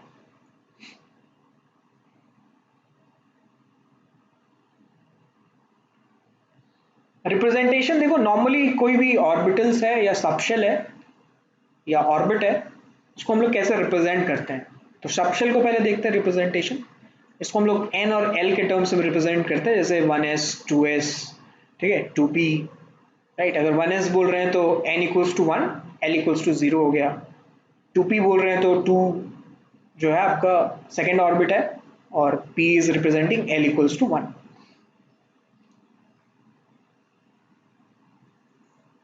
Next आते हैं फिलिंग ऑफ और electrons in the orbitals. We know कि एक पर्टिकुलर ऑर्बिटल में 2 इलेक्ट्रॉन्स फिल कर सकते हैं, ठीक है। तो हमने अभी तक क्या क्या देखा है कि इलेक्ट्रॉन्स कहाँ रह रहा है, कहाँ रिसाइड कर रहा है। इलेक्ट्रॉन्स जो है वो ऑर्बिटल में रिसाइड कर रहा है। ऑर्बिटल किसके अंदर है? सबशेल के अंदर है। और सबशेल किसके अंदर है? ऑर्बिट के अंदर। ओके, तो ऑर्बिट के अंदर सबशेल, सबशेल के अंदर ऑर्बिटल्स, राइट। वहां पे इलेक्ट्रॉन्स जो है वो रिसाइड कर रहा है। मतलब इतने स्टेजेस हैं तब जाकर के आपको इलेक्ट्रॉन्स जो है वो मिलेगा, राइट। आपको पहले ऑर्बिट क्रॉस करना पड़ेगा, फिर सबशेल क्रॉस करना पड़ेगा, फिर ऑर्बिटल्स क्रॉस करोगे तब उसके अंदर अंदर जाकर के इलेक्ट्रॉन मिलेगा, राइट। सो उस इलेक्ट्रॉन्स का फिलिंग कैसे करना है, मतलब किसको पहले कहाँ भरें। सो it is decided by 3 rules और 3 principles, which is the first one is Pauli's exclusion principle, Hunt's rule of maximum multiplicity and the relative energies of the orbital। relative energy of the orbital का मतलब of वो principle से जो है हम लोग इसको डिसाइड कर सकते हैं। ओके, सो of वो principle में first of all in the ground state of the atom the orbitals are filled in order of their increasing energies। जो अब वो principle है इसको हम लोग n plus l rule भी कह सकते हैं, n plus l rule, right. तो एनर्जी के हिसाब से हम लोग को इलेक्ट्रॉन्स फिल करना है एंड वी नो कि एन और एल जो है वो दोनों एनर्जी से रिलेटेड है। So that's why we are seeing both the things. सो इसमें ऐसे वर्क फिल कर रहे होते हैं जिसका एन प्लस एल सबसे कम होता है उसको फर्स्ट फिल करते हैं। उसके बाद अगर किसी का एन प्लस एल सेम आ गया तो पहले इलेक्ट्रॉन्स उसमें भरते हैं जिसका एन कम। तो जैसे देखो 1s का एन प्लस एल कितना होता है? 1s का एल प्लस एल हो जाएगा 1 प्लस 0, ठीक है। 2s का हो जाएगा 2 प्लस 0, 2p का हो जाएगा 2 प्लस 1, 3s का हो जाएगा 3 प्लस 0, 3p का हो जाएगा 3 प्लस 1, 3d का हो जाएगा 3 प्लस 2। इस तरीके से n प्लस एल का वैल्यू निकाल रहे हैं। तो देखो जैसे फर्स्ट ऑफ ऑल हम लोग कहाँ फिल कर रहे हैं इलेक्ट्रॉन्स? 1s में, क्योंकि इसका n प्लस एल सबसे कम है। फिर इसके बाद 2s में फिल करेंगे क्योंकि इसका n प्लस एल 2 है। अब यहाँ पे देखो जैसे 2p और 3s आ गया तो दोनों का n प्लस एल सेम है, इसका भी 3 है और इसका भी 3 है। तो इलेक्ट्रॉन्स पहले वहां फिल करेंगे जिसमें n की वैल्यू कम हो, तो इसीलिए 2s के बाद 2p में फिल करें, ठीक है। फिर 2p के बाद 3s में फिल करें, फिर ऐसे चलता जाएगा। फिर 3p, फिर 4s, फिर 3d, 4p, 5s, ठीक है। फिर 4d, 5p, 6s, ऐसा चलता जाएगा।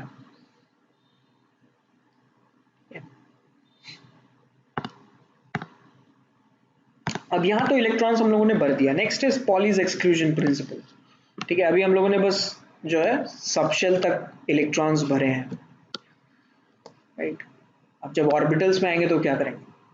पॉलीज एक्सक्लूजन प्रिंसिपल क्या कहता है कि 2 इलेक्ट्रॉन्स का एड्रेस सेम नहीं होना चाहिए, राइट।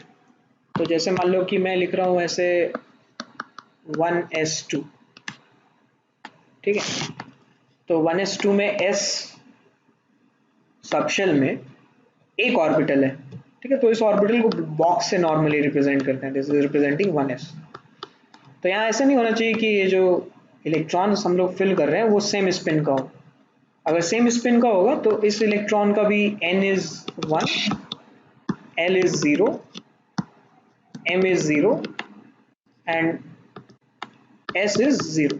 इस इलेक्ट्रॉन का भी वही है, n is 1, l is 0, m is 0, s is sorry plus half, 0 नहीं,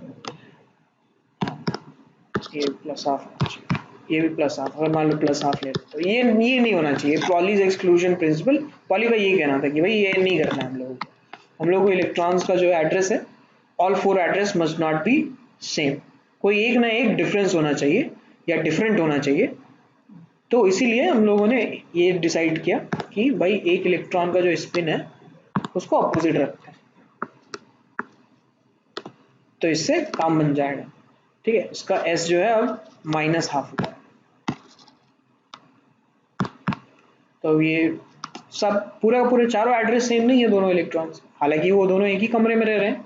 ठीक है, लेकिन एक उल्टा लेटा हुआ है, एक सीधा लेटा हुआ है।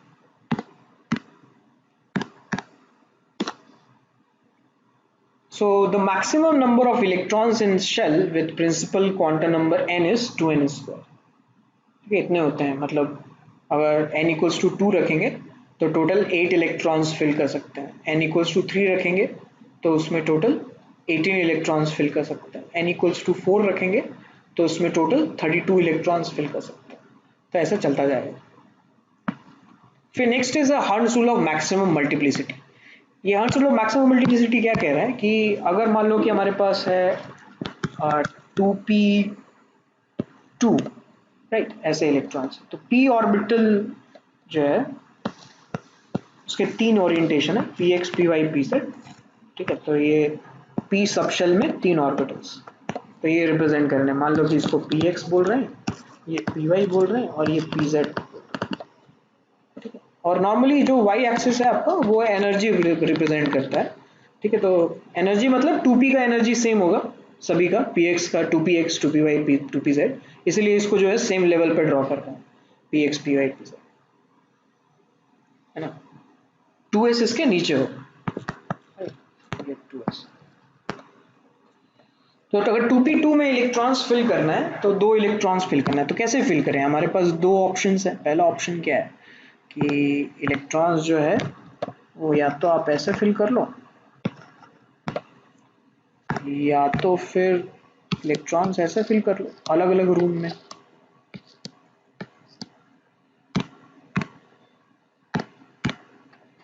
तो दोनों कर सकते हैं ऐसे। ठीक है,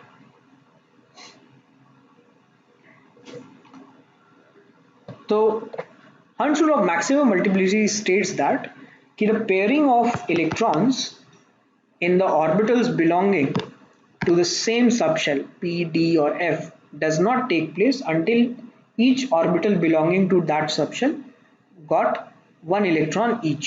मतलब कि सब में पहले एक एक भरेंगे, उसके बाद फिर पेयरिंग स्टार्ट करना है। ठीक है, ऐसे नहीं कि पहले से पेयरिंग स्टार्ट कर दे, ये गलत है। This is a wrong representation. This will violate the Hund's rule of maximum multiplication. This is correct. ये सही है।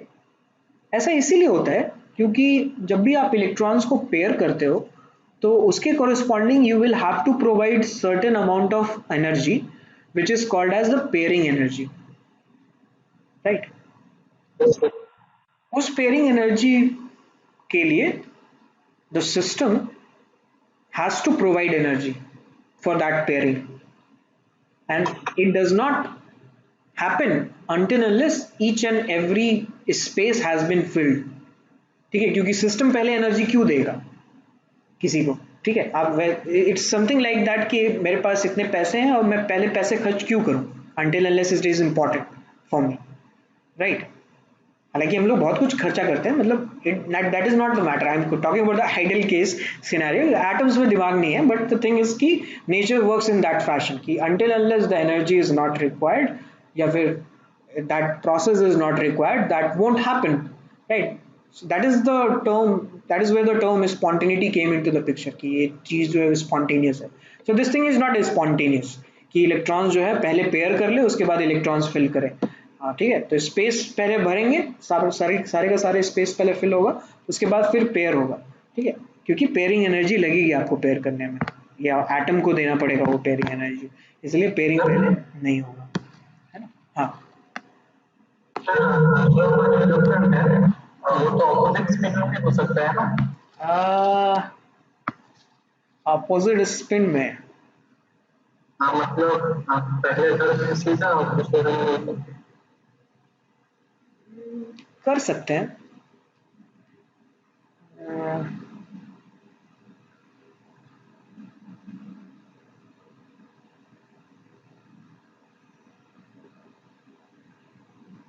ऐसे कह रहे हो ना?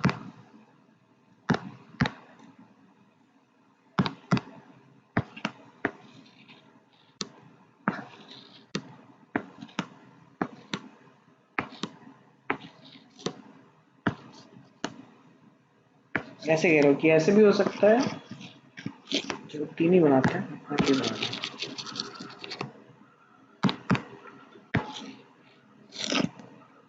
और ऐसे भी हो सकता है, नहीं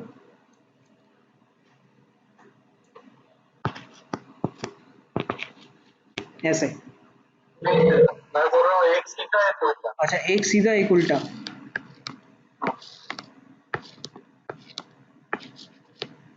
ऐसे। हाँ, हम्म,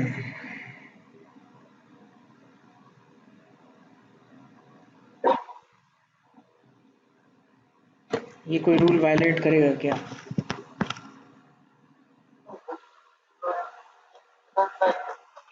एक कॉन्वेंशन था कि एक फास्टर स्पीड देंगे, हम्म, और मॉलिक्यूल का एक कॉन्वेंशन और भी था कि इलेक्ट्रॉन्स का स्पीड एक ही डायरेक्शन में होगा, सेम डायरेक्शन में होगा, बट वो यहाँ पे मेंशन नहीं है। ओके। सो ये मतलब ये हंट्स रूल ऑफ मैक्सिमम, मैंने ये ऐसा कंडीशन नहीं देखा है कहीं, लेकिन चलो अगर आपने ऐसा पूछा है तो देखते हैं। सर पता चलिए सेम स्पिन में ज्यादा स्टेबिलिटी रहता है। अच्छा, सेम स्पिन में ज़्यादा स्टेबिलिटी रहता है। स्टेबिलिटी हाँ। ओके, मे बी यहाँ पे कुछ हंट्स रूल में और कुछ एडिशन होना चाहिए, आई गेस। ऐसा तो कहीं मैंने देखा नहीं है किसी बुक में कि ऐसे लिखते हैं, लेकिन आप ही सोचो कि इलेक्ट्रॉन्स का अगर अपोजिट स्पिन होगा तो क्या होगा। इलेक्ट्रॉन्स का स्पिन अगर अपोजिट हुआ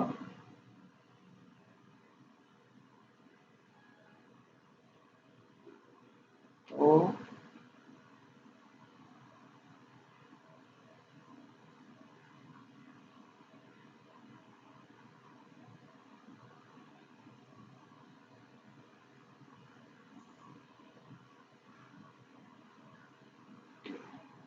spinning electron is what it is, nothing but that is a electrons revolving and it is completing a loop, so that is nothing but that is a electricity, okay, which is the flow of the electrons, right? Spinning electrons will produce magnetic field, right, क्योंकि जैसे आप देखते हो कि दो wire में अगर same direction में करंट जा रहा है ना, तो उनको जो है कभी कभी एक नॉन कंडक्टिंग वायर से कनेक्ट करके रखते हैं ताकि वो दोनों आपस में जो है टकरा करके शॉर्ट ना हो जाए, ठीक है। तो नॉर्मली अगर इलेक्ट्रॉन्स दोनों सेम डायरेक्शन में अगर मूव कर रहे हैं तो they will attract each other, और अगर डिफरेंट डायरेक्शन में मूव कर रहे हैं तो they will repel each other, right. So repulsion will, हाँ एग्जैक्टली बोल सकते हैं इसको, बिल्कुल सही है, बोल सकते हैं, ठीक है। तो समझ में आ रहा है जो मैं बोल रहा हूँ, ये क्यों नहीं हो सकता?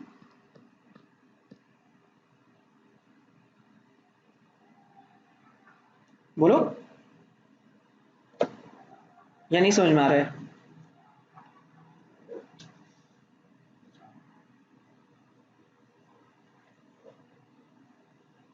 कोई भी,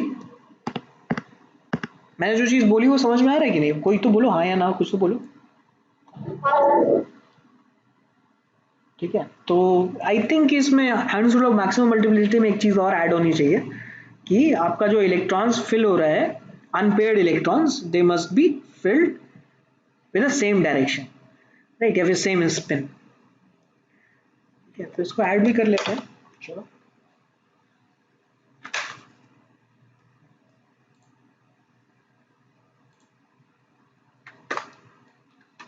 So unpaired electrons must be filled with same spin.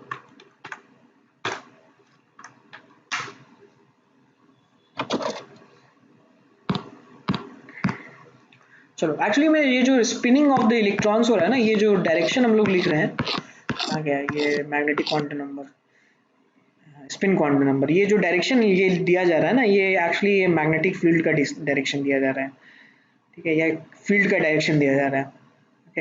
ये इलेक्ट्रॉन्स तो ऐसे स्पिन कर रहा है ना, तो we can do that by right hand thumb rule, उससे हम लोग देख सकते हैं, राइट।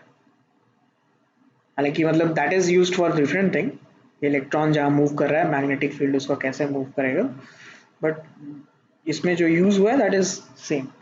एनीवे चलो मैं भी देखता हूँ कि कहीं और कहीं कुछ लिखा है क्या, Hund's rule of maximum volatility, I think ये इसी में आना चाहिए, हंस रूल में ही आना चाहिए। एनीवे तो ऐसा कुछ दिखाई देगा हम लोगों को इलेक्ट्रॉन्स अगर हम लोग फिल करेंगे तो, for lithium, beryllium, boron, carbon, nitrogen, oxygen, fluorine and neon. ठीक है, अब यहाँ पे जो ब्रैकेट्स में हम लोग यूज कर रहे हैं वो नॉर्मली हम लोग नोबल गैस यूज करते हैं, आप दूसरा कुछ यूज नहीं कर सकते। तो ब्रैकेट में हीलियम लिखने का मतलब है कि we are using the electronic configuration of helium, that is 1s2, तो 1s2 2s1। ठीक है, इस तरीके से फिल कर सकते हैं। तो यहाँ पे इलेक्ट्रॉन्स फिल किए हुए हैं उस हिसाब से दिखाया हुआ है। जैसे देखो यहाँ पे 2p2 है, तो यहाँ दोनों इलेक्ट्रॉन्स जो है सेम स्पिन में रखे गए हैं। फिर यहाँ 3 इलेक्ट्रॉन्स है 2p3, तीनों सेम स्पिन में रखा गया है, राइट। इलेक्ट्रॉन स्पिन्स में या फिर सॉरी इलेक्ट्रॉनिक कॉन्फ़िगरेशन में भी कुछ एनोमॉलीज हैं कि जैसे क्रोमियम और कॉपर में जो है वो आपका थोड़ा बहुत चेंज होता है कि एक्सपेक्टेड जो है क्रोमियम का which is argon 4s2 3p4 3d4, और कॉपर का जो है that is argon 4s2 3d9। लेकिन ऐसा नहीं है, वो 3d5 होता है, 4s1 3d5, एंड कॉपर का जो है इलेक्ट्रॉनिक कॉन्फ़िगरेशन 4s1 3d10 हो जाता है। और भी बहुत सारे हैं, जो एफ ब्लॉक में आप जाओगे तो बहुत सारे इलेक्ट्रॉनिक कॉन्फ़िगरेशन डिफरेंस मिलेंगे। ठीक है, इवन दो ट्रांजिशन या ट्रांजिशन एलिमेंट्स में आप डी ब्लॉक में देखोगे तो उसमें भी आपको बहुत सारे डिफरेंट मिलेंगे, क्रोमियम के नीचे वाले या कॉपर के नीचे वाले। और इवन दो जब आप 7th पीरियड में जाओगे मूव करोगे तो वहाँ पे भी आपको थोड़ा डिफरेंसेस मिलेंगे। ठीक है, but the main thing is कि we have to study, or in our syllabus we have to study the elements up to atomic number 30। तो जिंक तक का जो है हमें इलेक्ट्रॉनिक कॉन्फ़िगरेशन पढ़ना है, उसके बाद उसके अलावा जो इलेक्ट्रॉनिक कॉन्फ़िगरेशन है वो हमारे सिलेबस में नहीं है। ठीक है, so the electrons in the completely filled cells are known as core electrons, and the electrons that are added to the electronic shells with the highest principal quantum number are called valence shell electrons। ठीक है, और valence electrons, तो जैसे इसके लिए जो 4s2 है वो वैलेंस इलेक्ट्रॉन है। ये याद रखना, हम लोग भरते इलेक्ट्रॉन हालांकि डी में लास्ट में है, लेकिन जो हमारा वैलेंस शेल इलेक्ट्रॉन है यहाँ पे वो 4s का इलेक्ट्रॉन। तो क्रोमियम के लिए भी जो 4s का इलेक्ट्रॉन है वो वैलेंस शेल है, जो इलेक्ट्रॉन निकालेंगे क्रोमियम प्लस बनाएंगे तो उसका इलेक्ट्रॉनिक कॉन्फ़िगरेशन हो जाएगा आर्गन 3d5। ओके, ये ऐसा क्यों हो रहा है? The reason is that the fully filled orbitals and the half filled orbitals have extra stability because the symmetry brings stability. Okay, everything has a symmetry in itself.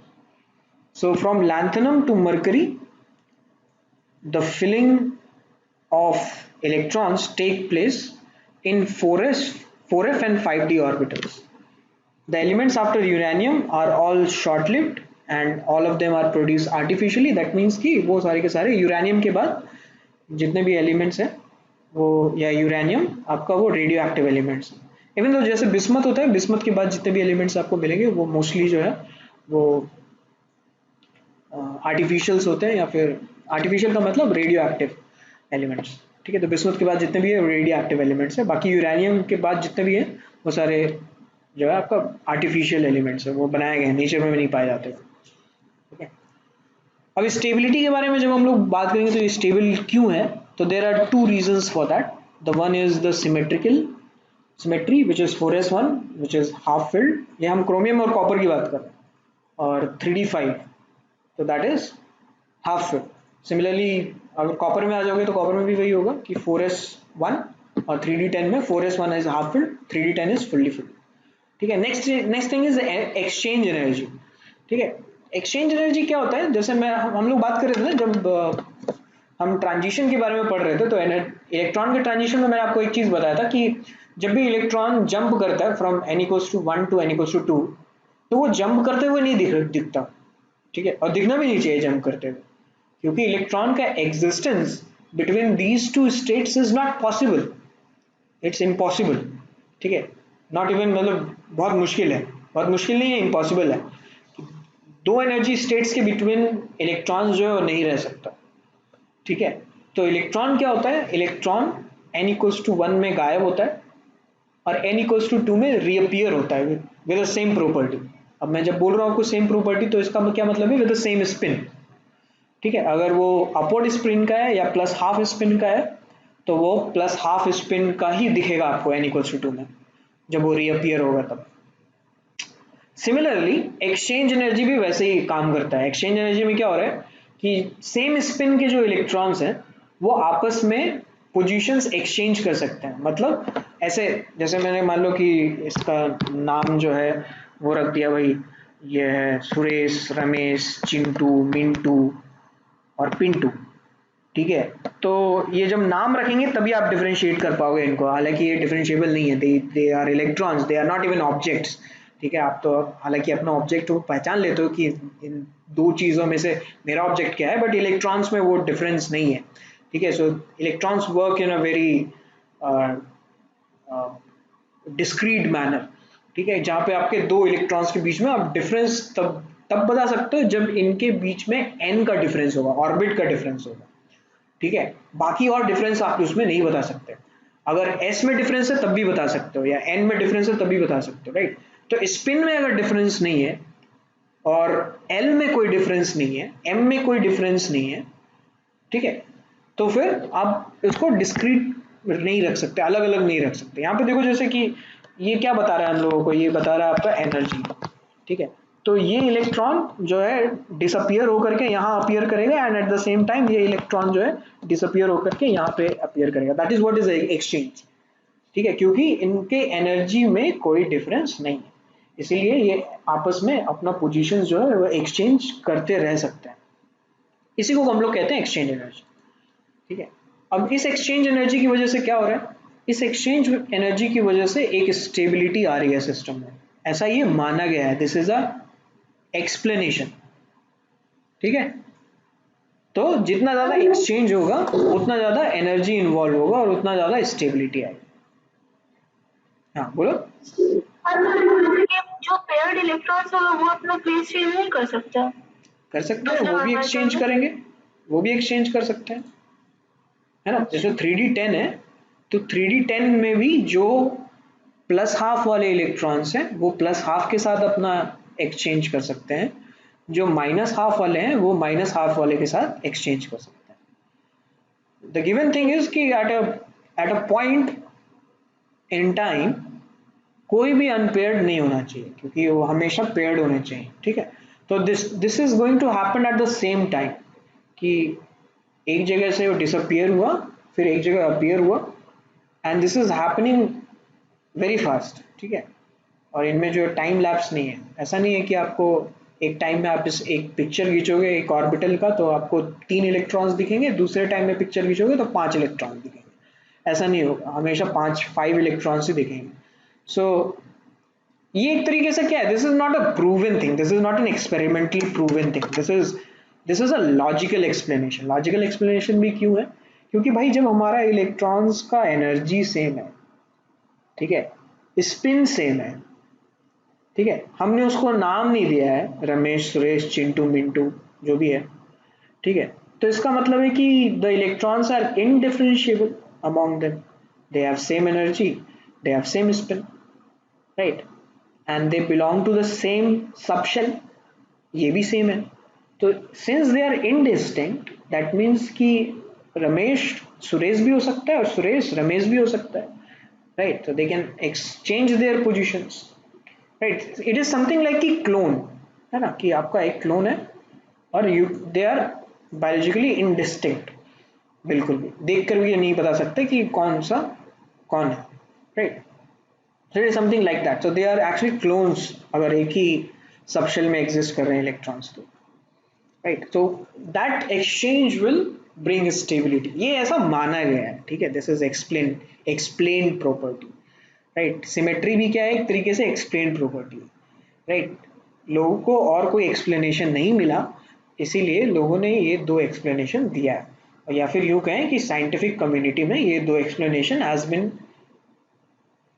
Thought या फिर discuss to be the most accurate explanation for that anomaly, ठीक है, otherwise और कोई explanation नहीं है हमारे पास इसको देने की, ठीक है। हम्म।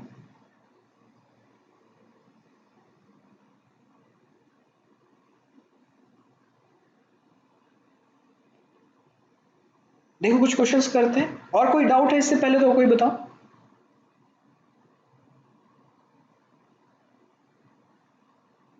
ऊपर में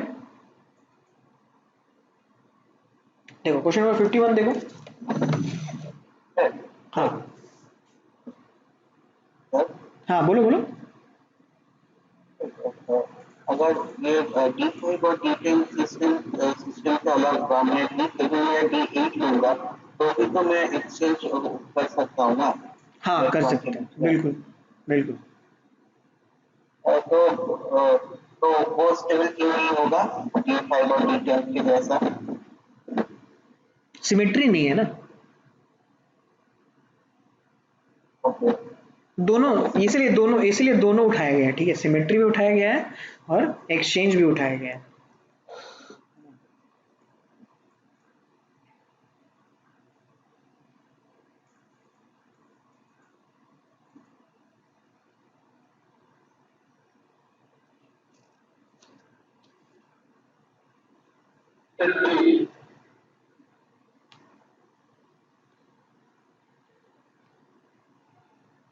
हाँ डी, हाँ सही है सही है। The quantum number distinguishes the electrons of the helium atom is the spin quantum number, right? बाकी सब तो सेम है, प्रिंसिपल भी सेम है, azimuthal भी सेम है, मैग्नेटिक भी सेम है।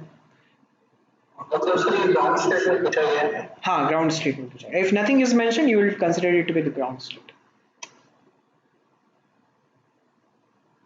नेक्स्ट देखो, the ground state outermost electronic configuration of silicon is not this because of,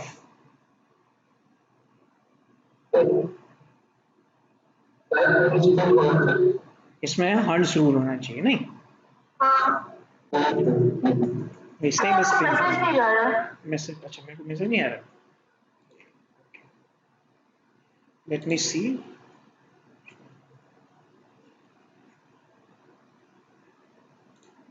आना चाहिए मैसेज, क्यों नहीं आ रहा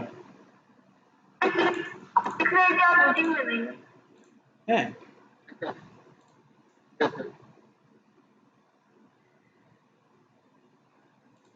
ओके हाँ चंद्रचूड़ का आ रहा है। आई गेस कि जब हम लोगों का डिस्कनेक्शन हुआ होगा ना तो उस टाइम में मे बी आप एक बार रिफ्रेश करोगे तो मे बी आ जाएगा, लेकिन रिफ्रेश करो, देखो एक बार रिफ्रेश करके देखो, बीच में एक बार डिस्कनेक्ट भी हुआ हमारा ना।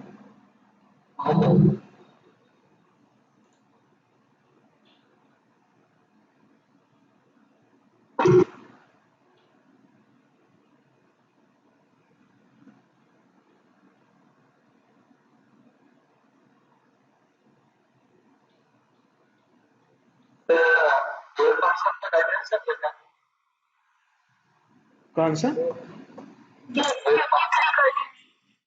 हाँ 53 का फिर डी हो जाएगा, it will B dimension less. अभी मैसेज नहीं जा रहा। नहीं जा रहा है, चलो हो सकता है मे बी कोई इशू हो। हाँ 54 का देखो, 54 का ए आ रहा है नहीं, नॉन डायरेक्शनल ऑर्बिटल कोई डायरेक्शन नहीं है इसमें, मतलब जिसका एम का वैल्यू जो है सिर्फ सिंगल वैल्यूड हो, ठीक है, because m represents the direction या ओरिएंटेशन ऑफ द सेक्शन। 55 का 55 का बी है ना।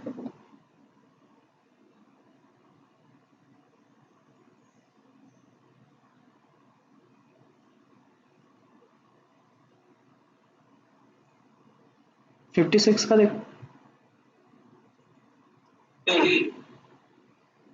Option C.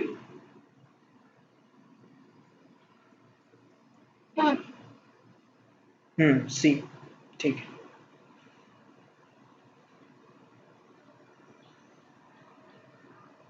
हाँ, क्वेश्चन नंबर 57 जो है आपको मल्टीपल चॉइस है, ठीक है।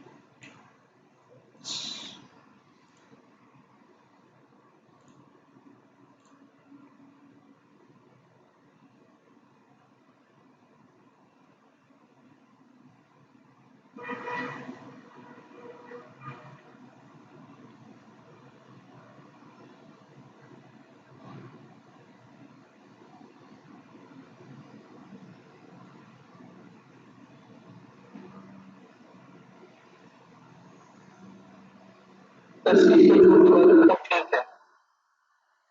सी को छोड़ के बाकी सब ठीक है।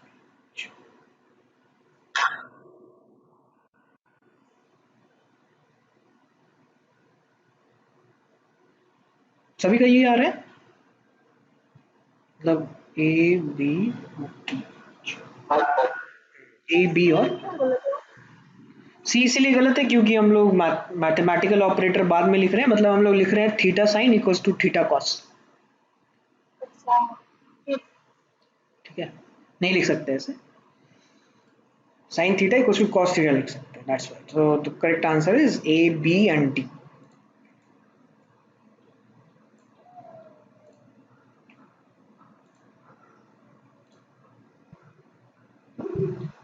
Now let's talk about the energies of the orbitals. हाँ, बोलो।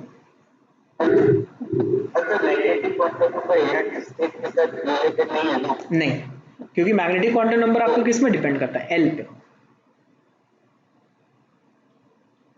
तो ऊपर वाले डी ऑप्शन में एनर्जी स्टेट का काम है।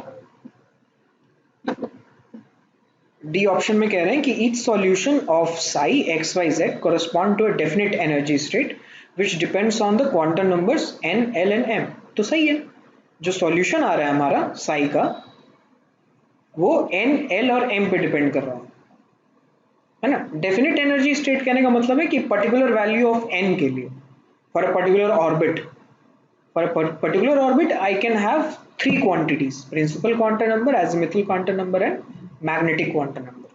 क्योंकि n equals to n equals to 1 होगा तो l इक्वल्स टू 0 भी होगा और m इक्वल्स टू भी 0 होगा, right. So it is talking about the solutions of the Schrodinger equation. Next is the energy of the orbitals. Energy of the orbitals में important चीज ये है कि ये जो पहला वाला जो हम लोग एनर्जी ऑर्डर देख रहे हैं, ये पहला वाला जो एनर्जी ऑर्डर है, this is for hydrogen atom, okay, जिसमें एक इलेक्ट्रॉन है। And what does it represent? It is representing the energy of the orbitals. ये यहाँ पे हम लोग एनर्जी प्लॉट कर रहे हैं, ठीक है।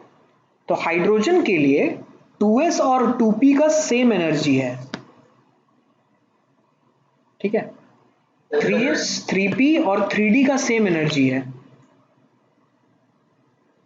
राइट। लेकिन जैसे ही आप मल्टी इलेक्ट्रॉनिक स्पीसीज में आओगे तो उस टाइम पर 2s और 2p का एनर्जी में गैप्स आ जाएगा,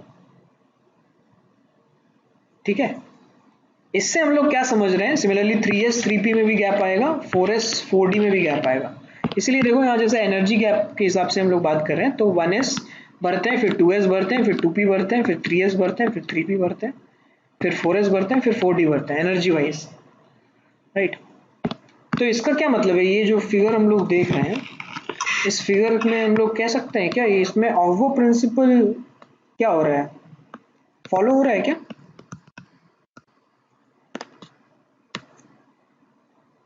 Is Aufbau principle applicable here?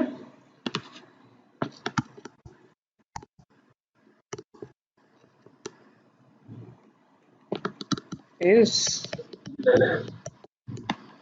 नहीं नहीं ना, n plus l रूल कहाँ वैलिड होगा, is not applicable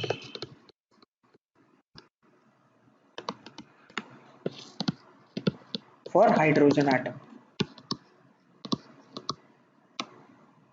ठीक है। इसका मतलब है कि for hydrogen atom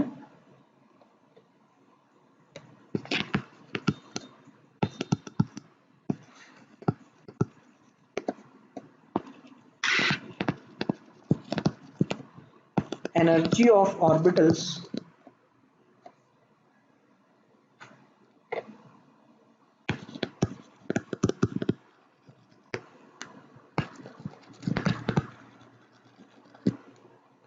depends only on n, which is principal quantum number.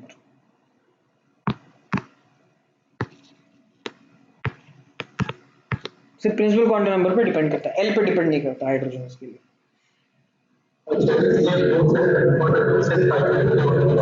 बिल्कुल।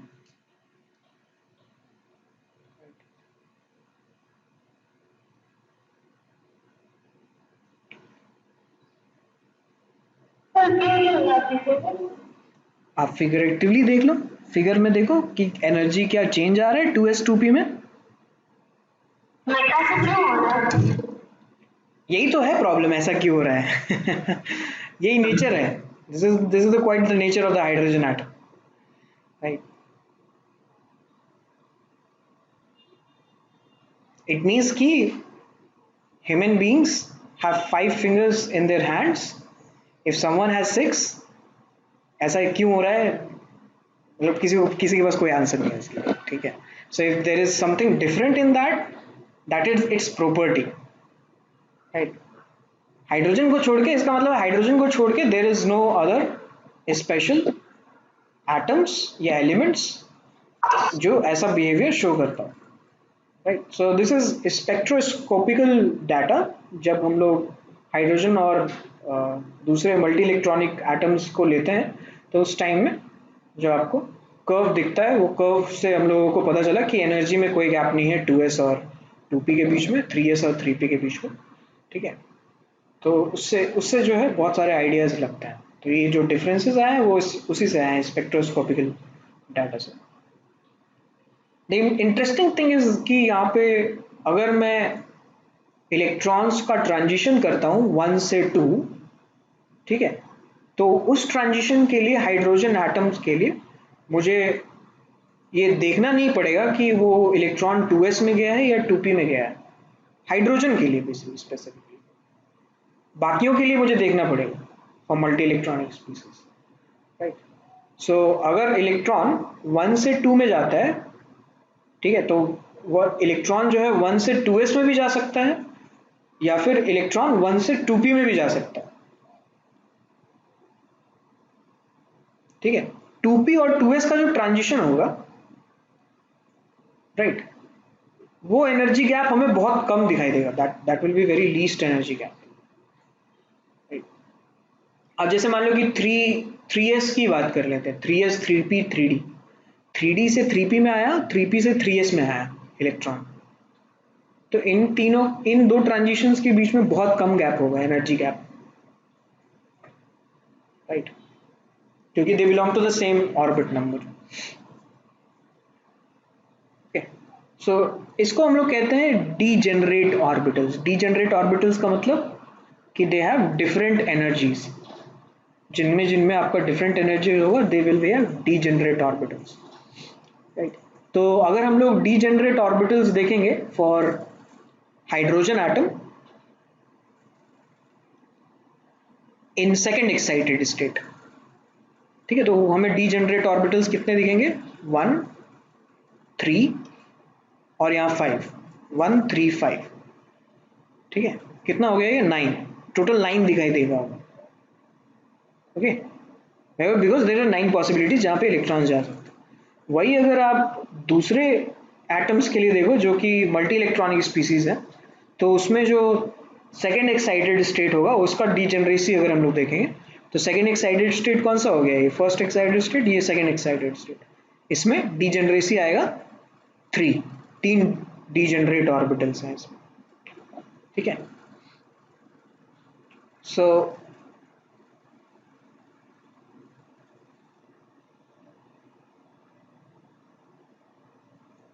इसमें अगर हम लोग फोर्थ या फिर थर्ड एक्साइटेड स्टेट देखें, तो थर्ड एक्साइटेड स्टेट में 1 डीजेनरेसी है, ऐसे ही हम लोग चलता जाएगा।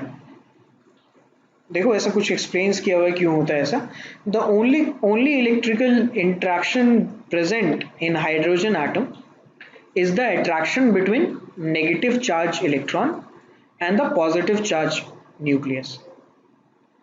In multi-electronic atoms, beside the presence of attraction between the electrons and the nucleus, there are repulsion terms between every electron and other electrons present in the atom.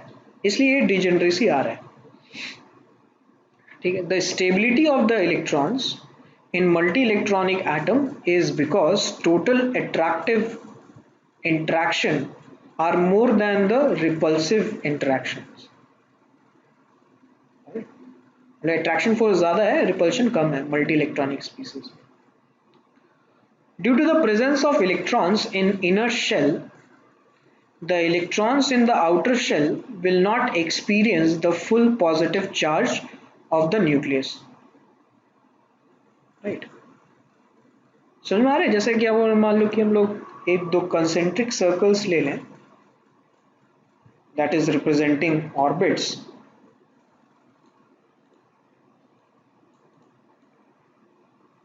ठीक है. और इसमें अगर इलेक्ट्रॉन्स है